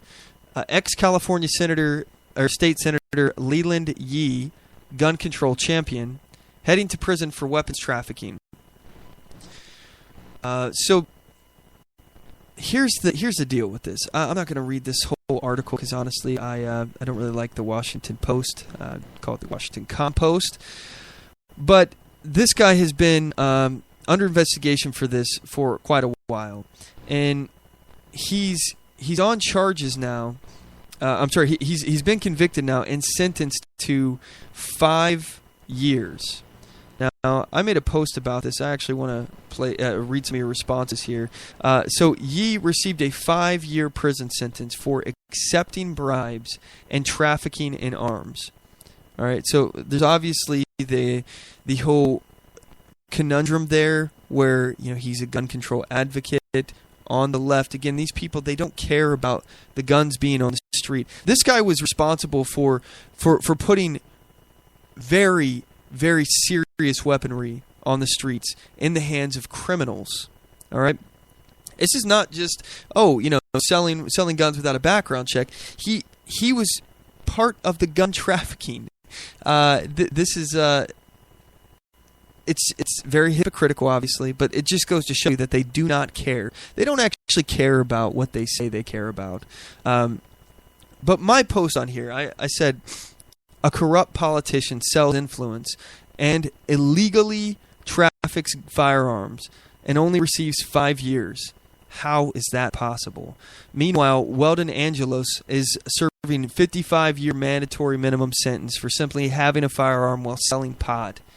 So this is what we've seen in the Clinton scandal, the Servergate scandal, where she put her own privacy. And again, wasn't even necessarily about. She wasn't trying to hide how often she goes to yoga classes or her personal conversations with Bill. Like, hey, honey, I want to see you tonight. The Walking Dead's coming on. I can't wait. Look, that's not what she's saying in these things that she's trying to cover up. She purposefully created the email server to have control of the emails that are stored on this server, so that she could obfuscate and hide from transparency requirements like the Freedom of Information Act, because she knew that her conduct in the Clinton Foundation was illegal. She didn't want this to be exposed. This is my theory on it, and I think it's pretty sound when you look at the evidence here. And she didn't want to show how connected her Clinton Foundation business was to her duties as a Secretary of State. She was selling influence. Very similar to Leland Yee, doing the same thing, and now she's being criminally investigated. She says, "Oh no, it's not a criminal investigation. It's just an inquiry. It's just an inquiry, folks." No, that's actually not what the Inspector General says, and that's not what's happening here. She's being criminally investigated, and probably nothing will happen to her because we have two separate justice systems. We have one for the elites and one for us. Last I checked, these people were supposed to be public servants. They were supposed to be working for us and having to sacrifice something in that process. Public servant. Instead, these guys get clout and power, and they shift over into the elite class. And then it's basically the gentry all over again. We have titles of nobility. Senator now is the same thing as a duke. This is happening all over again. We've created a hierarchy. We're just calling it by a different name. And these people face different justice. They're held to different standards than us. And in my opinion, they should be held to a higher standard because of the power, of the position that their office has, the power that this position has. They should be held to a higher standard. When I was in the Air Force, for example, we used to say that we were the face of, because we were in security forces. I was security forces. We were the face that the public sees. We're held to a higher standard than most. So while a medical clinic guy, no offense to those of you who served in the medical field in the military, but while the medical field, guys, they could be over there with their hair touching their ears and looking sloppy. They walk around just looking sloppy. They're completely out of regs. All right, out of regulation. They're breaking all sorts of regulation rules. Some of these people look like big old fat bodies, and I don't know how they passed a PT test. But they can look like that, but we cannot. Our appearance and our conduct as security forces, as the people at the gate, we are held to a higher standard because we're the first face that people saw when they were coming into the base. And I think that our politicians should be held to a higher standard as well. These people are supposed to be public servants. They're supposed to be in a position that requires them to sacrifice to do this job. Benjamin Franklin, he talked about before, they were talking about term limits. And Benjamin Franklin was saying how he was in favor of term limits. And the people who were opposing him on this said, it would be a disgrace to disgrace this person and send them back to the citizenry. You shouldn't force them to go back to being a citizen. And Benjamin Franklin, his point was that it would actually benefit them because this is an office that requires sacrifice, a public servant. So in fact, we would be restoring them to the position of master, essentially, master over the public servant. it would actually be too much for us to ask, to require this person, to expect this person to serve without end, without limit. So instead of it looking at it as, you're sending them back to the peasant class, no, you're actually restoring them to the place of being a master, of the servant class, which should be our public officials. I'm of the opinion, and I know I'm probably alone here, but I'm of the opinion that if you want to be in public office, it should require some sacrifices. And normally, I'm not a fan of restricting rights of anyone, but I think that if you are a public official, you should not have, while serving in office, you should not have a right to privacy. We should be able to go through everything that you're doing. That's just my opinion. I'm probably alone on that. That's fine. But there should be some sacrifices that are made. And if you are caught doing something that betrays the public trust, your punishment should be steep. I'm not going to get into all the aspects of what it ought to be and how every scenario we should apply it. But I think betraying that public trust is one of the most heinous things that our officials, our servants, can do. And we ought to treat it so. We ought to make these politicians afraid to step out of line. Because they're doing the same thing to us right now.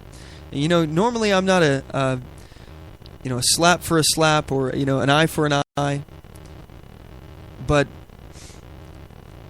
I think the situation would be totally different. You imagine a scenario, and I'm just spitballing here. I've never thought about this before, but you imagine a scenario where if you were considered to be violating the Constitution, it automatically started a process.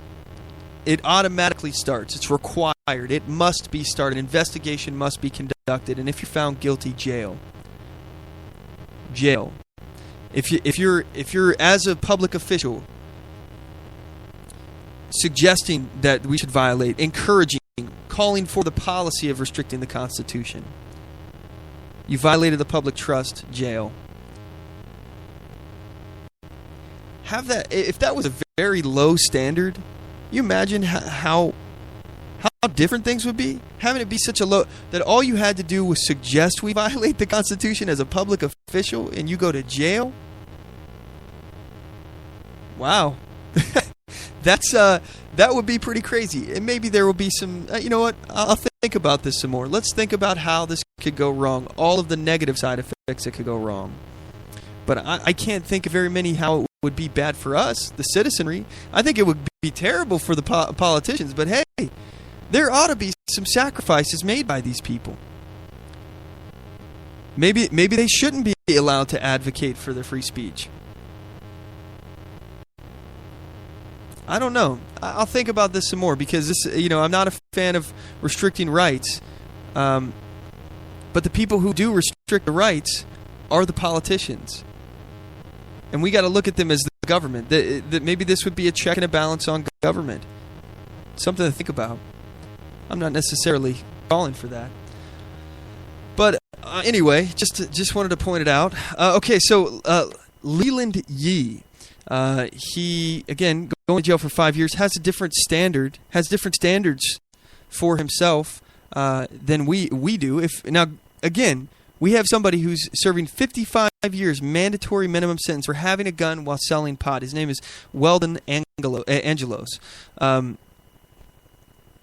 This happens all the time. Like I mentioned, Hillary Clinton, there's people who have gone to jail for less than what Hillary Clinton has done, where she put her own privacy, again, attempts to obfuscate and skirt the Freedom of Information Act. She put this above national security. We already know that the Russians have been living in the DNC's computer network, which probably had more security than Hillary Clinton's network, by the way, for a year. The Russians had access to this. This is a foreign government that's fiddling around with our elections here, folks. And we don't think that they had access to the Clinton email server? Of course they did. I do not believe for a second that this server was not penetrated. In fact, a hacker has already come out and said, yeah, I already hacked Clinton's email server. So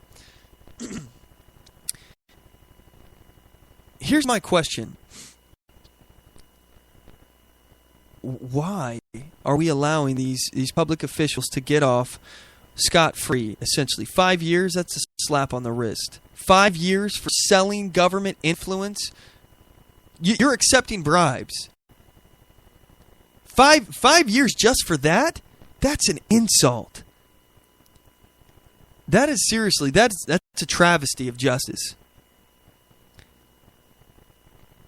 You know, I spend more than 2 years of my life here fighting for simply having a firearm in my possession. And they wanted to throw the book at me. I was wrongfully arrested, and I spent years fighting this. And this guy gets 5 years for accepting bribes and illegally trafficking firearms directly to criminals. We're talking about rocket launchers, from what I remember. Let me go back through the conversations here, because we had a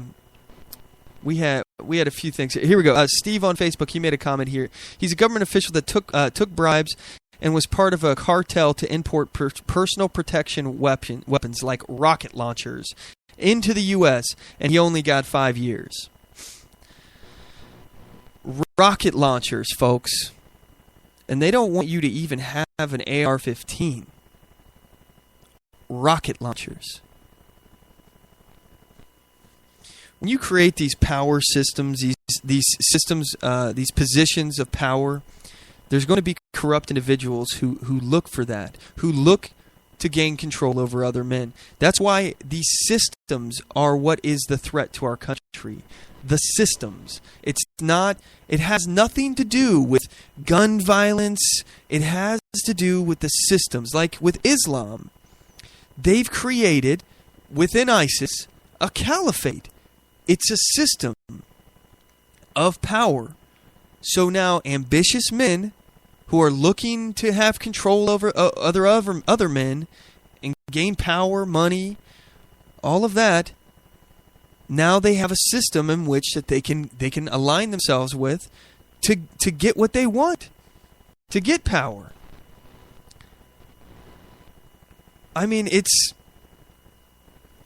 this is common sense. Again, common sense is not common anymore. They say common sense gun control. You go after the root cause here, folks. It's these systems. It's just like the money in politics conversation. The reason why money in politics is bad is because it allows these corporations to buy influence in the government and get special favors and carve-outs and tax loopholes and all of this stuff. Well, what's the root here? What's the root? It's the fact that the government has the power to give special favors, tax loopholes, carve-outs, pick winners and losers in the free market, make unfair market advantages. That's the draw. That's the reason why companies are coming to these politicians.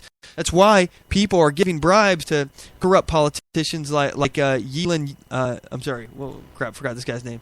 Leland Yee, I think is what. Leland Yee. And the Clinton Foundation. This is the problem. It's not money in politics. It's power. It's a power structure. We have to attack the power structure at its core and dismantle it. And I don't mean attack as in I'm not a right-wing extremist calling for violence against the government. No, again, I am a pacifist. I believe in non-violent struggle, peaceful protest. And I've often said, you know, when people are faced, as Dr. Martin Luther King said, when people are faced with seeing the difference between evil and good, they instinctively choose good. Even though people at our core, all of us are capable of evil, the vast majority of us, when we see good and we see evil side by side, we know what's right. We know what to choose. We know when we see ISIS talking about, killing infidels, raping infidels, selling them into sex slavery, or slavery in general. We know this is evil. We know it's evil to kill homosexuals simply because they're homosexuals. We know that's evil. When we see it, we acknowledge this. So, I don't know. I don't know what's going to happen here, folks. But I think that we are at the precipice of dangerous times. I think America. I don't know if it's going to go completely dark here, but I'm seeing a trend because we don't have an informed citizenry anymore. And that's why I said that quote earlier. I know no safe depository of ultimate powers of the society but the people themselves. And if we think them not enlightened enough to exercise their control with a wholesome discretion, the remedy is not to take it from them, but to inform their discretion by education. This is a true corrective of abuses of constitutional power. That's Thomas Jefferson. There's a reason why I brought this. And this, I don't. By the way, I don't know if you guys like what I'm doing here with the show intros. I'm starting the show with a quote. Every show. If you like this new change here, let me know. Hit me up on Twitter at OnTheMoveShow. I'm really interested to hear some feedback on this. I haven't heard anything from you guys about it yet. So, but I think we're having a real issue here because so many people are uninformed. I thought for the most part, people just wanted to be free and want to be left alone. And I think on an individual level, you want to be left alone. You don't want the government coming in and kicking in your door and dragging you off and strapping you to a chair, waterboarding you, violating your rights, even though they don't have just cause and they have never given you due process. You don't have an opportunity to face your accuser. You don't even know what you've been accused of. You don't want this. All of us instinctively don't want the government to do that. Even the most statist person would have a problem with the government just kicking in their door, throwing a bag over their head, zip tying their hands behind their back and throwing them into a dark cell for years and years and years with no due process, with no reason even stated.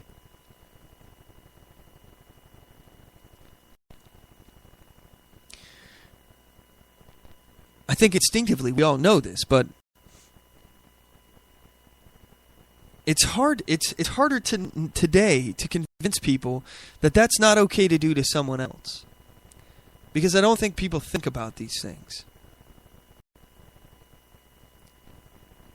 and that's a dark time. That's the reason why we got out from governmental oppression. Societies started to thrive with freedom in our country. People were able to forge their own path is because thinkers, great American thinkers, had been thinking about these things. And people started to get educated about this. I mean, Thomas Paine, writing his pamphlets, talking about what we're talking about right now, these ideas. These were new ideas. And people realized, once this clicks, once you get what freedom is, and you understand it, it's not enough just to be for it for yourself. You have to stand for freedom for others. Even if their freedom really pisses you off, you have to stand for it. Because if they can come after someone else's freedom, they can come after yours. Make no mistake.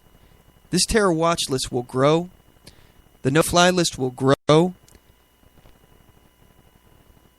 The moment they're able to use this list to restrict your freedoms, be careful. All they'll have to do to take away your rights is throw you on this list. That's it. They don't like you. They want to disappear you from society. You're being a thorn in their side. Bye-bye. Hope you like the dark. We're going to cut to a commercial break. When we come back, I want to talk about some of the things that potential outcomes here of what may happen. I hope I'm wrong. I'm going to give you some bleak scenarios here. We'll start with the La La Land ones. We'll start with the ones that are the best case scenarios. Anyway, we'll be right back. You guys don't want to miss this. I do solemnly swear that I will support and defend the Constitution of the United States of America against all enemies, foreign and domestic, and that I will bear true faith and allegiance to the same, and that I take this obligation freely without any mental reservation or purpose of evasion, pledging my life, my fortune, and my sacred honor. So help me God. Join us at oathkeepers.org.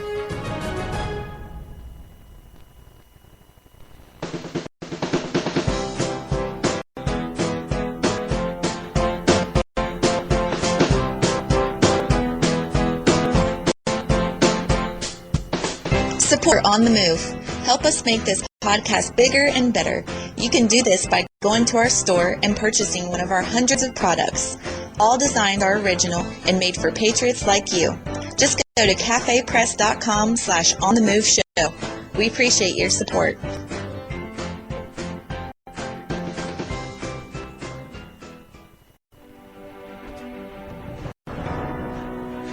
Hi, I'm Latasha Worley, and I work with candidates to creatively and effectively communicate their message to voters. I offer professional graphic design services from yard signs to flyers, from logos to vehicle magnets. Email me today at latashaworley@gmail.com. That's LATOSHA Worley@gmail.com for a quote on items for your campaign.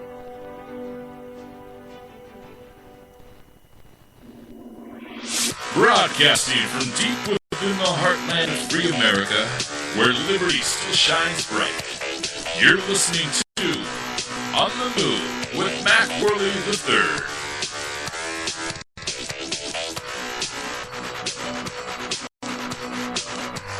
So what could happen here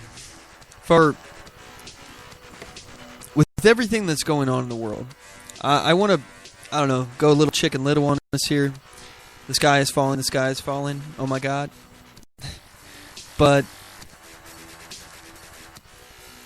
let's talk about the good. What could happen? What could potentially happen here? I'm going to play like a Donald Trump supporter. I'm going to ignore all of the things, the big red flags, the giant elephants in the room. And I'm just going to say, Donald Trump, he's a businessman. Maybe he'll, figure out a way to get us out of debt. Okay, all right. Well, my thoughts on this disagree with that. I don't think that he'll get us out of debt. Again, Donald Trump has gone bankrupt before, several times.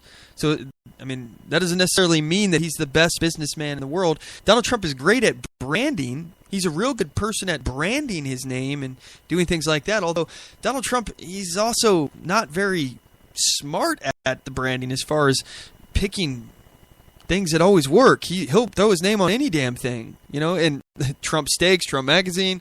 Donald Trump has no problem throwing his name, his brand on things that are unsuccessful. So that doesn't necessarily mean he's a great businessman. Also, he's already admitted to buying politicians. He'll give them money, and for that, they'll do whatever the hell he wants them to do. So Donald Trump actually got rich because he was colluding with the government. He's been able to be as successful as he is because he's bought politicians and had them do whatever the hell he wanted them to do, giving him an unfair market advantage. Hell, he's a crony corporatist. He's part of the problem here. But okay, let's just imagine that Donald Trump, let's ignore all of these elephants in the room, and Donald Trump will save the economy. Woohoo! I don't believe it, but okay, you can. Donald Trump will protect the Second Amendment. Donald Trump's very pro-gun. He was endorsed by the NRA. Well, he's talking about to the NRA of how they need to get on board with trying to come up with some kind of legislation to restrict terrorists on the terror watch list or suspected terrorists on the terror watch list and people on the no-fly list from getting guns. Okay, so again, he was endorsed. Now he's trying to pressure the NRA. I'm telling you right now, I will be so disappointed in the NRA if they budge on this. I will be so disappointed. They've let me down on so many different cases, but I believe that it's up to us to work with inside the NRA to make them fight for the things that we want them to. I'm a big fan of Gun Owners of America, Oregon Firearms Federation. By the way, those guys are awesome out there. Kevin Sturrett out there, check him out. Get in contact with him if you're in Oregon and you're looking for an organization that's doing stuff in Oregon to protect the Second Amendment without compromising. That's a no-compromise organization. But, I believe that we have to work within the NRA to do that. I'm a lifetime member of the NRA. And I don't disagree with them on a lot of things that they agree with. Again, I don't think that there should be any restrictions whatsoever on firearms at all, period. I'm tired of compromise, and I think that every single gun law that we have makes us less safe. When people violate the law using the gun, throw them away. Throw them in jail. Throw them in jail as long as the threat persists that they pose to society. But if they come out of jail, they get their gun back. Period. So you keep that in mind. That should be important, that we don't let dangerous people back out into society. Again, this government has no interest at all in trying to protect you. They release dangerous people out back into the street knowing that they're going to be a danger again, because we've got all these nonviolent drug offenders. We got to fill our prison. These guys making us money. We got to get rid of these violent guys from prison, send back onto the streets. Again, it behooves the government to have you afraid. It behooves the government to have these people, these dangerous people out there, making you fearful. So they have no real interest in keeping these people out of society. But let's talk about here some of the other potentially good things that could happen. All right, let's see. Donald Trump. I'm just trying to put myself in a Donald Trump supporter's mind here. Donald Trump will be tough on the border. I don't know if Donald Trump really, he doesn't have an ideology. I don't think he really believes that. I think he thinks that it's a popular thing, and if the winds shift on that, I think he could go either way on that. Also, I don't think Donald Trump is the kind of person that is going to be bound by things like, the law or the Constitution. So, enforcing immigration laws, even, I think he's going to be like the executive order president. If you think Obama was bad, I think he's going to be pushing executive orders like crazy. Donald Trump pushing executive orders like crazy. But let's assume he's not. Let's say he does build that wall, and he does enforce our laws on immigration. He does ban Muslims from entering in the country, or make it a more stringent process for them to enter the country. Will that make it safer? It's not terrible for our safety. I don't, I just don't think that. Again, you don't make Fortress America by having the government protect us from everything. And again, Donald Trump he's not concerned about how big the government is. He's not concerned about trimming this government back. He's concerned about how stupid the government leadership is. He says they've just been dumb. They've been managing it poorly, and he's a better manager, so he's going to do it better. This is what he's been saying this whole time. So if your concern is how big the government is, how much influence the government has of your life, I just don't see how Donald Trump is your man. This guy he's not to be controlled. Again, what we saw here in this election, the primary, Donald Trump, the GOP establishment, again, the power brokers, the people behind the scenes, the leaders of the party who have the power, who are in the positions of control within the party, who only care about their power and the money that comes with it, They're not ideologues. They'll make deals. They don't care. They thought that maybe they could control Donald Trump, but they're realizing now that Donald Trump cannot be controlled and his support is eroding. And additionally, I called this before too. Again, Donald Trump is now saying that the media is unfair. He said, "Oh, in the primary it was really terrible, but now in the general it's awful. The media has totally turned on me." Well, first of all, he's calling it media hostility. Well, first of all, do you think it's going to be it's going to create a situation where the media is going to be hostile at you when you've attacked them throughout your entire campaign, talking about how bad the media is? He's talking about how he's going to change the libel laws so he can sue media. He went ahead and I think it was one of these liberal rags. I don't like them. It was like the Washington Compost or the New York Slimes, one of those. I can't remember. He pulled the press credentials from them. Donald Trump pulled press credentials from a big media representative, a big newspaper or something, from what I remember. And he bragged about it. He bragged about this. So this guy doesn't have any qualms about doing things like that. I just think with him, we're going to see a Putin-esque president. Again, this is the guy who admires Vladimir Putin. But, Donald Trump supporters think that he'll be fine. He'll be great. With Hillary, what can we see? Okay, I think she's going to continue. Well, we're going to see more open border stuff. The country will change dramatically because amnesty, if that passes, the courts. Oh, by the way, with Donald Trump, the courts too. I don't trust that he's going to pick a Supreme Court judge that will be Scalia-like, that will uphold the originalist intent of the Constitution. I don't believe it, but I also don't think Hillary will either.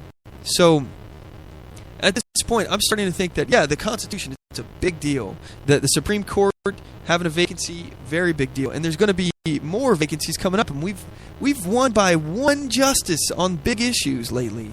I don't think we're going to win anymore, folks. I think those days are over. No matter what, I think that the Supreme Court goes dark. Unless bright side, here's my, a miracle, a Hail Mary, Gary Johnson somehow wins the presidency. Now, I think that there's a potential for Gary Johnson to be very open borders, and we're going to see an influx of amnesty and more illegal immigration into this country, which I think is only going to hurt us in the long run because it's going to kill our economy. We're going to have illegal immigrants who are low-skilled laborers competing against Americans who are low-skilled laborers to get the same jobs. Again, we should be using this as a tool. We should be effective at who we bring in people for jobs that we need, but not just low-skill or no-skill labor positions. Democrats say that immigrants do the jobs that Americans don't want to do. I say that immigrants do the jobs that Americans can't compete with. And by immigrants, I mean illegal immigrants. That we cannot compete with them. We can't offer to work for slave wages. Therefore, we're non-competitive when these employers who are willing to hire illegals, which, by the way, Donald Trump hired illegals, got caught. This is not a man with conviction on these issues. He's saying what you want to believe. He's filling your head with the things that he thinks that you want to hear. But the court, I think no matter what here, unless Gary Johnson got in, the court going dark. I'll get to that in a second. Gary Johnson, let's go with the best case scenario. Gary Johnson passes amnesty, and that's a bad scenario, but somehow libertarians get credit for that, and then the Hispanic vote goes to the libertarians? Maybe, as opposed to the Democrats. It's possible. It's entirely possible. That could happen. That would be all right. I trust Gary Johnson enough to, at least based on his past conversations that he's had, his past policy positions. I don't trust him at all. I mean, honestly, I don't trust politicians, but I think that he would, if he sticks to his ideology, I think that Gary Johnson would make the government smaller, the federal government, its impact on your life less and less. So that could be a good scenario, but it's unlikely to happen. Too many moving parts. I think that the likelihood of Gary Johnson winning the presidency is about the same as what Donald Trump's was to win the primary. Nobody saw it coming. Very, very unlikely. But I think now, as far as the Supreme Court going dark, if the Supreme Court is lost, which I think that it's inevitable now, I don't think that there's any way that we're going to pull this one back.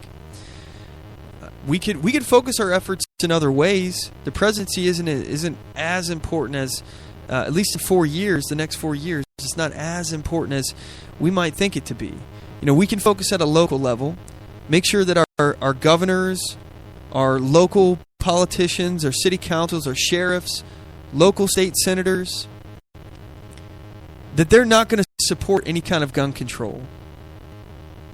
That if there are attempts to confiscate, if the Supreme Court goes dark and our federal government decides that you just don't have any due process anymore, folks, and they can put your name on a government watch list and just come after you for your guns, kick in your doors, confiscate. If this happens, worst case scenario, we're fighting amongst ourselves here. This could end up, I don't know if you guys have thought about this, but I'm thinking about it, and I don't want it to happen. I hope I'm wrong about this, but this could end up in a civil war. And I do not say this lightly. I'm not just half-hearted, oh yeah, and I'm not one of those guys, revolution, civil war, I'm saying this could literally lead us into civil war. This is if you follow the lines of logic, if governors say no, federal government, you're not going to do this, and they put their foot down and they say no, we're going to meet you at the border if you try to come into our state and confiscate our guns. What happens then? We're going to have state governments fighting the federal government?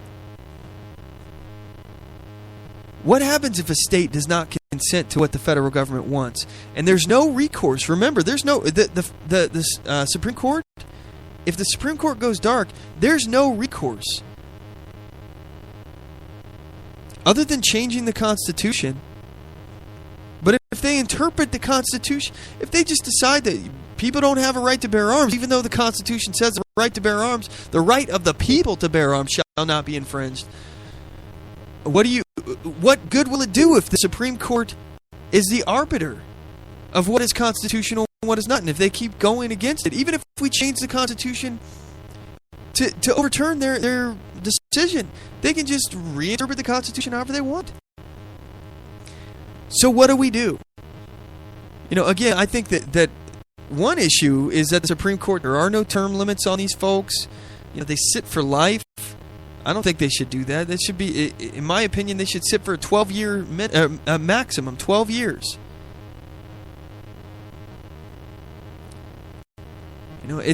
This does not make sense, and there's also no way to get around it. I think if a state doesn't want to abide by the way that the Supreme Court interprets the Constitution,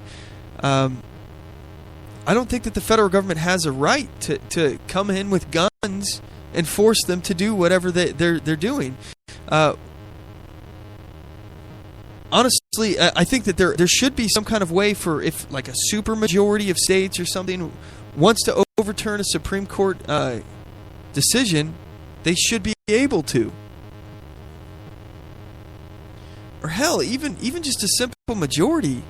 I don't know. I don't know. I would like to put that at a supermajority myself. That's a defensive tool, I think.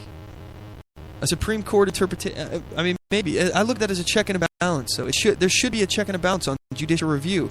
Again, the Supreme Court. The reason why there is no check and balance on judicial review, the Supreme Court's ability to determine what is constitutional and what is not, is because that power was never given to them in the first place. They took it. Look up the case, Marbury v. Madison. Supreme Court sees that power for themselves. Never in the Constitution, nowhere in the Constitution granted them the power to be the arbiter of all things constitutional. That's why there's no check and balance. So, my prediction here is that things are going to change in the next several years. We have so many threats.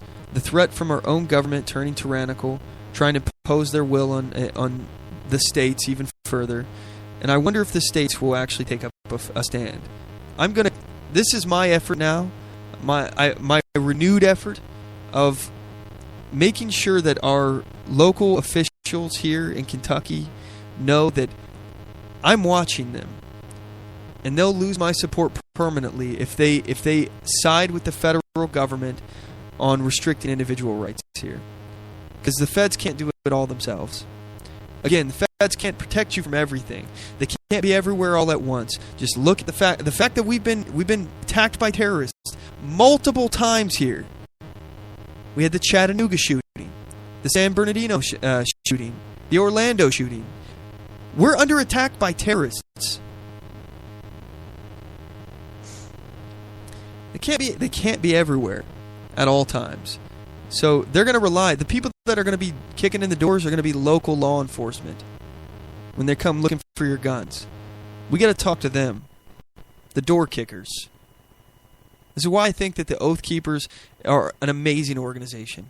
You know, every organization has their flaws, but these people are trying to cozy up next to the door kickers, the people who we rely on to protect us, and make sure that these people understand that they swore an oath to the Constitution and what that oath entails. Have them join the Oath Keepers. I mean, this is an important organization. So, let's look at some of the things I've been predicting for a while. This last attack here in Orlando, this wasn't the big one, folks. There's a big attack coming. I don't know what it is. I don't know where it's going to be. But ISIS isn't stopping. They're going to continue. And I want you to imagine, if this is what we're talking about now, violating due process, imagine what our country will look like if somehow a dirty bomb is smuggled into America by ISIS. What will our country look like the day after that attack? What will they be talking about then? We are minutes away from seeing government tyranny in full force like we've never seen. We're the moment this attack happens, one attack away from losing our liberty, folks. One attack. You know how everyone was after 9/11? It'll be even worse this time.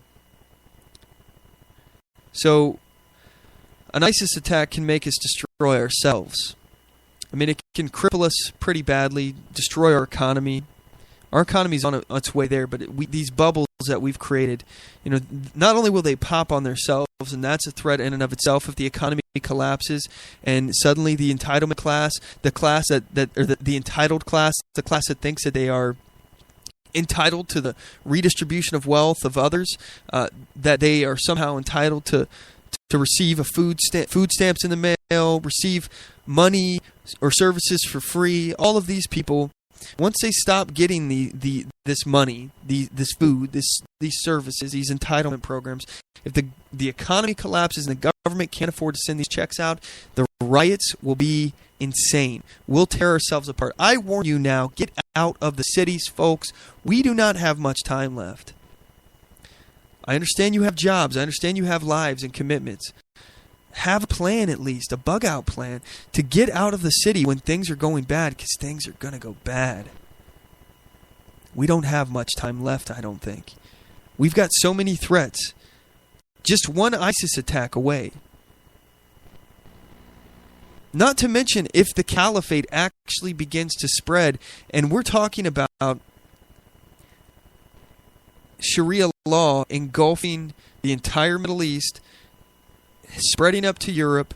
There's places here in America where they're actually talking about Sharia law being enforced, having Sharia courts, people actually being tried and prosecuted, convicted, underneath a whole different set of laws. No, the only laws that we have here in our country are the federal United States laws and state laws, local laws. We don't have Sharia law. But in addition to ISIS, spreading the caliphate, we also have, threats that could be caused by us involving ourselves in Syria. Again, I think that the best answer to this solution is to isolate the crap out of this region, bomb the living crap out of anything with that could be considered a military threat. Anything that poses a threat. We knew where ISIS was trafficking in Syria. We know that they sell oil. This is another thing too. We could get independent from foreign oil. If we got off Middle Eastern oil, the money in this area would dry up. We wouldn't worry about what these tribes of people are doing over there. They would pose so much less of a threat to us if we would just get off of foreign energy. We have all the energy we need here. It's time we hamstring the EPA.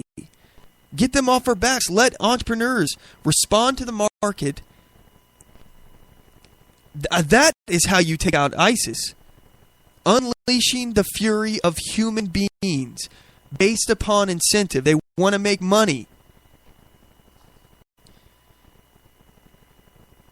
So in addition to ISIS attacks, economic collapse, if we get involved in Syria, which we're talking about 20, 30,000 troops on the ground in Syria, it could potentially lead to World War III if we accidentally shoot down the wrong plane, get in a conflict with people. Russia, we've already been bumping heads with Russia on this. Russia just bombed some Syrian rebels. One man's Syrian rebels, another man's ISIS fighter, jihadist. They bombed ISIS fighters, Syrian rebels that are backed by the U.S. government. And it looks like they did it on purpose because they're saying that we didn't tell them where it was, but then we told them what had just happened. We told them the coordinates, and they did it again, apparently. I don't know if this is propaganda from the U.S. government or not. Either way, this is going to lead us into a very bad place that we don't need. We also got the rising threat from North Korea with their nuclear weapons. And, of course, Iran with their nuclear weapons program. Folks, if you're not prepared right now, it's time to accelerate your preps. We do not have much time. Anyway, that's our show today. I want to give a big shout out to Curtis for giving us a call. Thanks so much. Check out his podcast, Because Liberty. He's a good friend of mine. And shout out to the Mac Pack. You guys are the tip of the spear. Thank you so much for tuning in week after week. I love you guys. You guys are like extended family. So thank you so much. And anyway, we're going to go ahead and take off here. Don't forget to check us out at our hub, OnTheMoveShow.com. Follow us on Spreaker.com/OnTheMoveShow. That's SPREAKER.com/OnTheMoveShow. Please follow us there. You can like us on Facebook.com/OnTheMoveShow. Follow us on Twitter.com/OnTheMoveShow. And subscribe to us on YouTube.com/OnTheMoveShow. And don't forget to check out our shop. It's on our homepage, OnTheMoveShow.com. Click the shop link. We got lots of items for sale on there. Original design t-shirts like the Bear Arms t-shirt, Be Libertarian shirt, I Heart Open Carry. Got an Amazon store there. You click the gear store link. Got books for sale, all sorts of other swag on there, prepping stuff, things like that. Check it out. Anyway, that's our show today. Thanks so much, folks. And as always, know your rights, assert your rights, and get on the move.